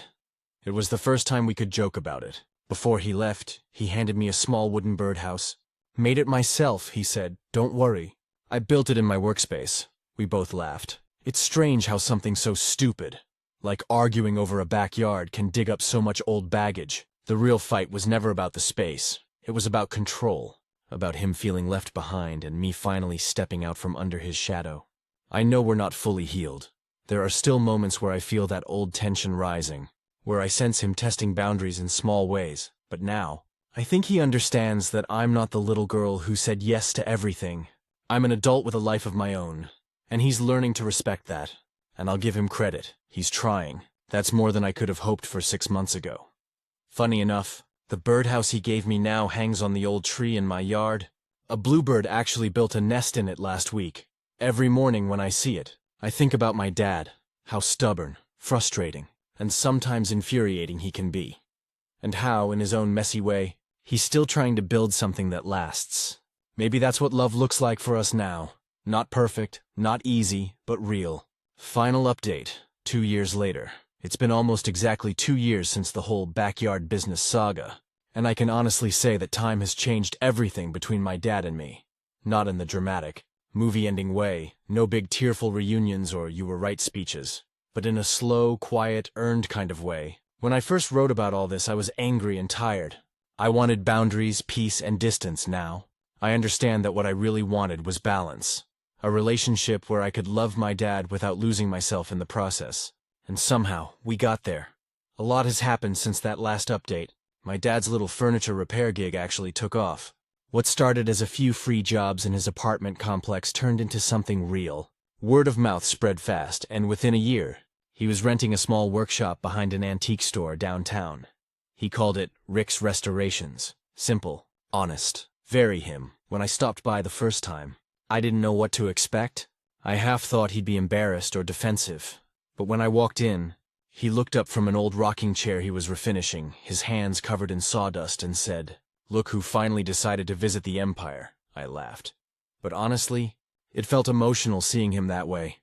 Content, purposeful, alive in a way I hadn't seen since before he lost his old job. There were photos pinned to the wall of finished projects. Tables, chairs, a wooden toy chest. He had a few regular clients now, mostly older folks who loved seeing their worn furniture brought back to life. He even had business cards printed. He handed me one like it was a diploma. "Pretty good for a guy who wasn't allowed to use his daughter's backyard, huh?" he said with that half smirk. I rolled my eyes, but it didn't sting this time. There was no resentment behind it, just pride. A few months later, I helped him build a small website. It wasn't fancy, but it made him feel legitimate. He didn't ask for money again, not once. That meant more to me than any apology ever could. Meanwhile, my own life shifted too. I got promoted at the hospital, started dating someone seriously, and even hosted Thanksgiving at my house for the first time. My dad came, of course. He offered to deep fry the turkey.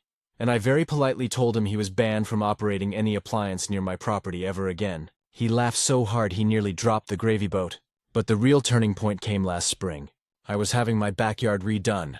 New grass, new fence, a little gazebo. It had been almost 2 years since he first tried to claim it as his workspace. And honestly, I hadn't spent much time out there since. It felt symbolic somehow, like reclaiming something. When the landscaping was done, I invited my dad over for a barbecue. I didn't tell him about the new yard. I wanted it to be a surprise. When he walked through the gate, he stopped dead in his tracks. The yard looked completely different. Clean, green, peaceful. On the back patio, hanging from the big oak tree, was the birdhouse he'd given me 2 years earlier. It was still there, freshly painted, and still home to a family of bluebirds. He stood there for a long time, then said quietly, "Looks like you figured it all out." "Maybe," I said. "Still learning, though." We sat outside for hours that night, grilling burgers, drinking beer, just talking, no arguments, no guilt, no lectures. Just two people who finally understood each other. At one point he said, "You know, I was wrong about a lot of things. I just didn't know how to stop being your dad and start letting you be you." That sentence stuck with me. I think that's the hardest part about growing up. Not just for us, but for our parents. They spend decades shaping us, protecting us. And then one day we draw a line and say, "Thanks, I've got it from here." Some parents can step back gracefully. Others, like my dad, struggle with it. He wasn't trying to take over my life. He was trying not to lose his place in it. Now I see that we've found our rhythm. He comes over sometimes to fix little things around the house. But only when I ask. He even jokes about sending invoices. I helped him file for a small business license last month, and he was so proud that he framed it in his shop. Every now and then we still clash. He can be stubborn, and I can be defensive, but we recover faster now. There's mutual respect where there used to be tension a few weeks ago. I asked him if he remembered how angry we both were that day in the yard. He smiled and said, "I remember thinking I raised a tough kid, and maybe that's the best compliment he's ever given me." I think we both grew up during this whole ordeal. Him learning to let go, me learning to stand firm, somewhere in between. We built something sturdier than a backyard shed or a business. It's trust. Real, hard-earned, sometimes messy, but solid. The other day, he showed up at my house again, but this time, he didn't come with blueprints or lumber. He came with flowers. "For your garden," he said. Figured I'd contribute legally this time. We both cracked up. It's funny how life works. The thing that almost broke us ended up rebuilding us from the ground up, so no. He never got to use my backyard for his business space, but somehow, he still managed to make something out of nothing. And I learned that saying no doesn't always mean shutting someone out. Sometimes it's the first step toward a relationship that finally has room to grow. And maybe, just maybe, that's the best thing either of us ever built. Stories number 12. My sister-in-law asked for a family discount on my embroidery work, and it turned into a full-blown feud. I never thought something as simple as a few embroidered shirts could cause this much chaos in my family. But here we are. So I, 32F, run a small embroidery business out of my home in North Carolina. It started as a hobby during lockdown and eventually turned into a real side hustle. I do custom embroidery. Names on shirts, patches, monograms on towels, that kind of thing. Nothing huge, but it's steady. I've got regular clients, an Etsy shop, and I charge fair prices based on materials and time. My husband's sister, Emily, 29F, has always been a little complicated. She's the type who thinks everything should come with a family discount. She's sweet when she wants something, but the moment she hears the word no, she acts like I've betrayed her. Anyway, a few months ago, she texted me out of the blue asking, "Hey, how much would it cost to embroider some shirts?" Pretty normal question, right? I asked her how many shirts and what kind of design she wanted. She said she needed 5 polo shirts embroidered with her new company's logo for her and her team. She'd just started some small, lifestyle consulting business with a couple of her friends. I thought it was cool she was trying something new. So, I did the math and sent her my quote. $30 per shirt. That included the shirts themselves, thread, design setup, and my time. Honestly, that's a solid price. I've charged more for corporate orders before, but since it was family, I kept it fair. She immediately texted back, "30 per shirt? For thread?" I explained that it's not just thread, it's my work. The design digitizing, and the cost of high-quality materials. She responded with a laughing emoji and said, "I was thinking more like $10 per shirt since it's for family." I stared at my phone for a full minute before replying. I told her, as politely as possible, that I couldn't do that price. I said I already discounted my labor by about 25%, but anything lower would mean I'd basically be working for free. She didn't reply for a while, then finally said, "Wow, okay. I didn't realize family charged family." That's when I knew where this was heading. I told her that I love her, but my business is my job, not a hobby. I can't give away my work just because we share a last name.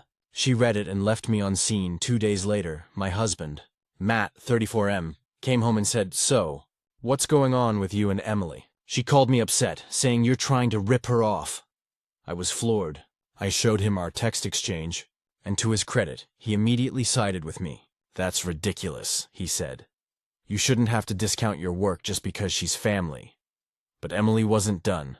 She started telling everyone in the family that I was greedy and money-hungry at my mother-in-law's birthday dinner. She made snide comments like, "Some people only care about cash," even when it's family, while looking directly at me. It was so uncomfortable my mother-in-law, Diane, 60F, tried to change the subject, but it was obvious everyone felt the tension. A week later, I got a message from one of Emily's friends, apparently one of her business partners, asking if I could do the shirts.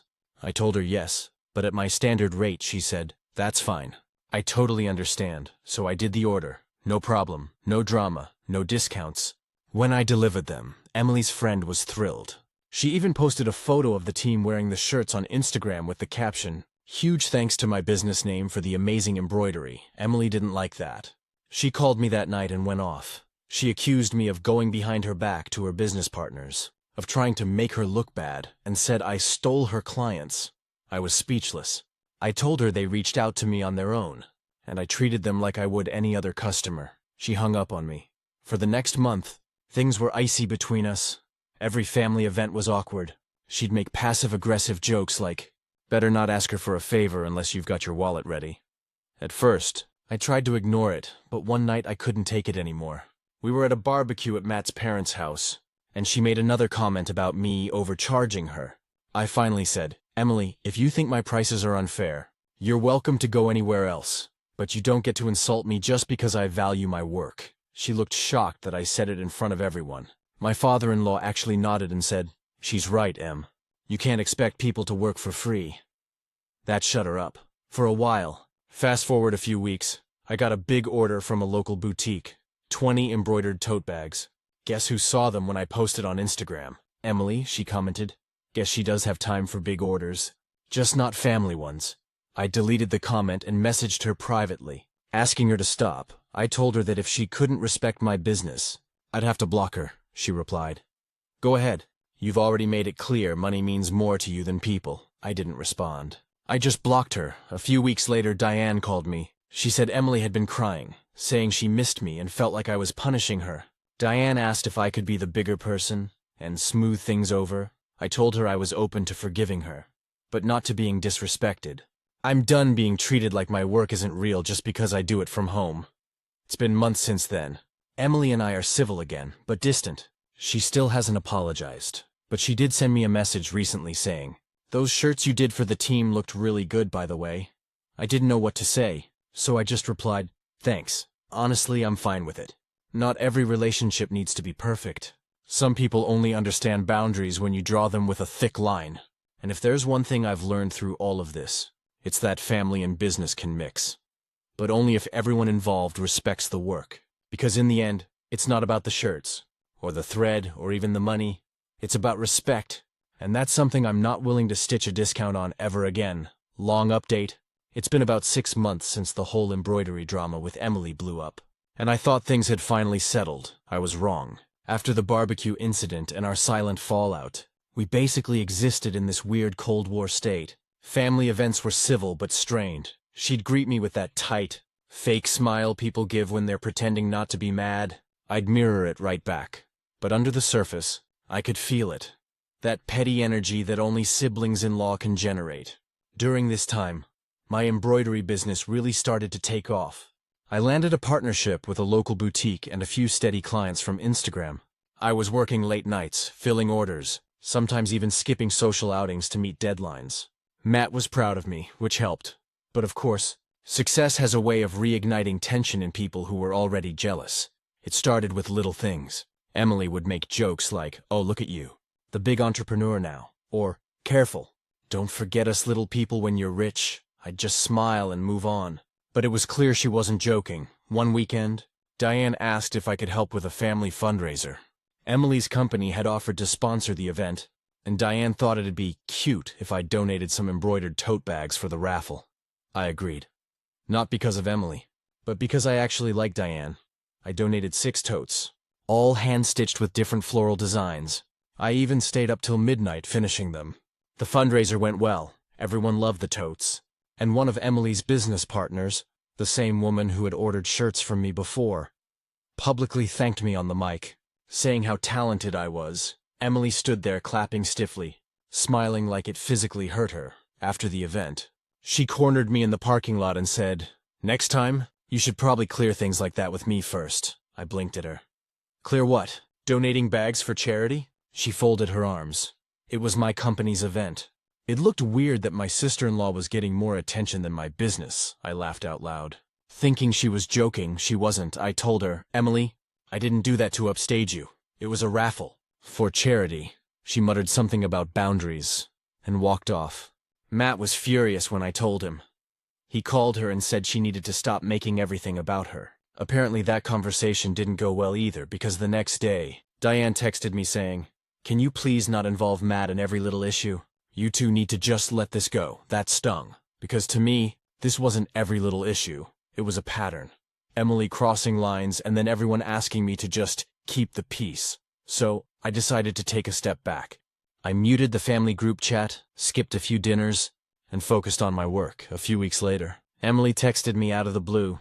"Hey, I know we've had issues, but I wanted to ask a favor." Of course she did. She explained that her business was attending a local expo, and she needed embroidered hats and tote bags for her booth. She said she wanted to support my business and asked for a quote.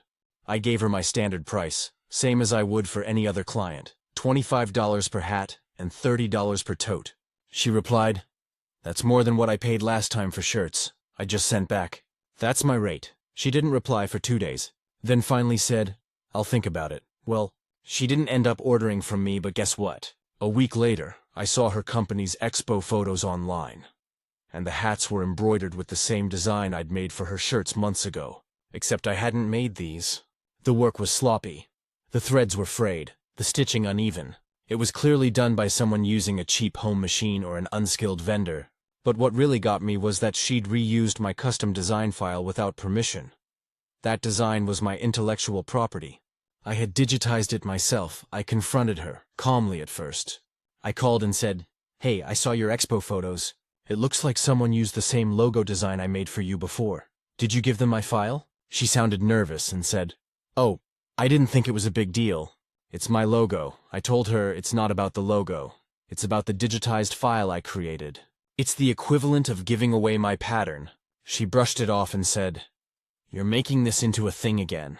I just wanted to save money. That was the final straw. I told her flat out that what she did was unethical, and I could technically take legal action if I wanted. She laughed and said, "Oh, come on. You're not going to sue your own sister-in-law," I said. "No, Emily, I'm not, but I am done." Then I hung up. Matt was furious again, not just at her, but at his mom for always defending her. He called Diane and told her that until Emily apologized, we wouldn't be attending any more family events. Diane said we were overreacting and ruining the family dynamic, but honestly, I didn't care anymore. A few weeks later, Emily posted a cryptic Facebook status. "Some people can't stand to see others succeed. Jealousy is ugly." That was clearly aimed at me. I didn't respond. But guess who did? One of her business partners, the same woman from before, commented, "Maybe respect other people's work and they'll respect yours." I nearly choked laughing when I saw it. Emily deleted the post an hour later. A month passed, and Diane eventually called again. This time, she wasn't defensive. She said Emily finally realized she went too far and wanted to apologize. I agreed to meet her for coffee when we met. She looked genuinely remorseful. She admitted she let her pride get in the way and that she was jealous. Not of my success, but of how confident I seemed in setting boundaries. She said she felt like I made her look bad because I didn't let her push me around. For once, she was honest. I told her I appreciated the apology, But trust doesn't rebuild overnight. I said I'd forgive her, but I'd never again mix business with family. She nodded and said she understood. We ended the conversation on a surprisingly warm note. I don't think we'll ever be close, but I also don't hate her anymore. Funny enough, a few weeks later, she messaged me again, not to ask for a favor, but to recommend me to someone who needed embroidery for a small business. It wasn't much, but it was her way of making peace. I took the job, and when I handed it off, she said quietly, "I really am sorry. You deserve the success you're having." For the first time in a long time, I believed her. Sometimes respect comes after all the drama, all the pride and all the silence. It just takes people longer to learn that some boundaries aren't personal. They're necessary, because when you build something with your own two hands, you protect it. No matter who tries to guilt you into giving it away. Final update. It's been a little over a year since the entire embroidery fiasco with Emily blew up, and somehow, everything that followed ended up teaching me more about family, pride, and self-worth than any therapy session ever could. After that coffee apology, things between Emily and me settled into a strange but manageable rhythm. We weren't exactly friends, but we'd crossed back over from enemies to something like distant family who could be in the same room without everyone holding their breath. At first, I was wary. I'd been burned too many times by her half-hearted peace offerings, and I didn't want to set myself up again. So I kept my distance. I stayed polite, professional, and cordial. But I didn't open the door too wide. Then, something unexpected happened. Her business, that little lifestyle consulting company she'd started, tanked. Apparently, she and her two business partners had a falling out. One accused her of not pulling her weight. Another took her client list, and the entire operation dissolved. It wasn't pretty. I only found out because my mother-in-law mentioned it in passing one afternoon when I went over to help her with some sewing projects. Diane sighed and said, "It's been a rough few months for Emily. I think she finally understands what hard work looks like." I didn't gloat. At least not outwardly. But I'd be lying if I said there wasn't a small, vindicated part of me that thought, karma stitched her name right onto that mess. Anyway, a few weeks later, Emily texted me again. She asked if she could stop by to talk. No business, no drama, just talk, against my better judgment. I agreed. When she showed up, she looked tired. Not in a bad day kind of way. More like the world had humbled her. We sat on the porch with some iced tea, and she told me everything. Her company's collapse wasn't just bad business luck. It was a combination of ego, poor planning, and overspending. She said she'd taken on projects she wasn't ready for, promised clients more than she could deliver, and then lost money trying to fix mistakes. She also admitted that seeing my embroidery business thrive while hers fell apart made her resentful. "You made it look so easy," she said quietly. "Like everything you touched worked out." That one hit me, because if only she knew how many nights I'd cried over messed up orders or sat awake stressing about money. I told her that success only looks effortless from the outside. Behind the scenes, it's just grind, patience, and a lot of trial and error. She nodded, and for once, she didn't argue. She just listened. Then she said something I didn't expect. "I've been thinking about starting over, not consulting. Something small, real. I actually want to learn embroidery." I almost choked on my tea. Emily, the same woman who'd once called my work just thread, wanted to learn embroidery. But she was serious. She said she wanted to make something tangible for once. Something that didn't depend on social media followers or fake networking. She asked if I'd be willing to show her the basics. Not as her sister-in-law, but as a teacher. I didn't answer right away. I told her I'd think about it. Matt, of course, was stunned when I told him. "You're not really gonna teach her, are you?" he asked, "after everything she put you through?" I wasn't sure, but after sleeping on it, I realized something. I'd already forgiven her. Holding a grudge wasn't going to grow my business or heal the past. So I decided to give her a chance. With boundaries, I agreed to teach her the basics. But on one condition, she'd have to pay for the lessons. Like anyone else, she didn't even blink. She said, "Fair enough." So, for the next few months, Emily came over once a week. I taught her how to hoop fabric, thread needles, set up designs, and even troubleshoot her little starter machine. And to my surprise, she was actually good at it. Patient, focused, even creative. We'd talk while we worked. And somewhere between the tangled threads and test patterns, we started rebuilding something like a real relationship. She'd tell me about her failed business, and I'd tell her about my mistakes starting out. There were moments where it almost felt like friendship. Honest, unguarded, normal. One day, She showed up with a small tote she'd made herself. The stitches were uneven, but the design was cute. A tiny daisy with the words, "Keep growing," underneath. She handed it to me and said, "It's not perfect, but I wanted you to have it. I still have it hanging in my workshop." Around that time, my business expanded more than I could handle alone. Between online orders, local partnerships, and event commissions, I was drowning in work. Matt suggested hiring part-time help. I thought about it, and before I could even talk myself out of it, I asked Emily if she wanted to help out. She looked shocked. Then she smiled. "You'd actually trust me to work with you?" I said, "You've earned it." It started small. Packaging, inventory, cutting stabilizers, running errands. Eventually, she began helping with basic stitching and design setups. To my surprise, she took it seriously. She showed up on time, double-checked orders, and even handled a few small client interactions. For the first time in years, I saw her truly working for something. We weren't perfect, though. There were days she'd slip into her old tone. A little defensive, a little prideful. But I'd gently call it out, and to her credit, she'd listen and correct herself over time. The rest of the family noticed too.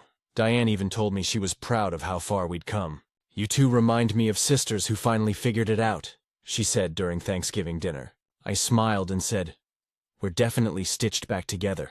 One messy thread at a time." It's funny.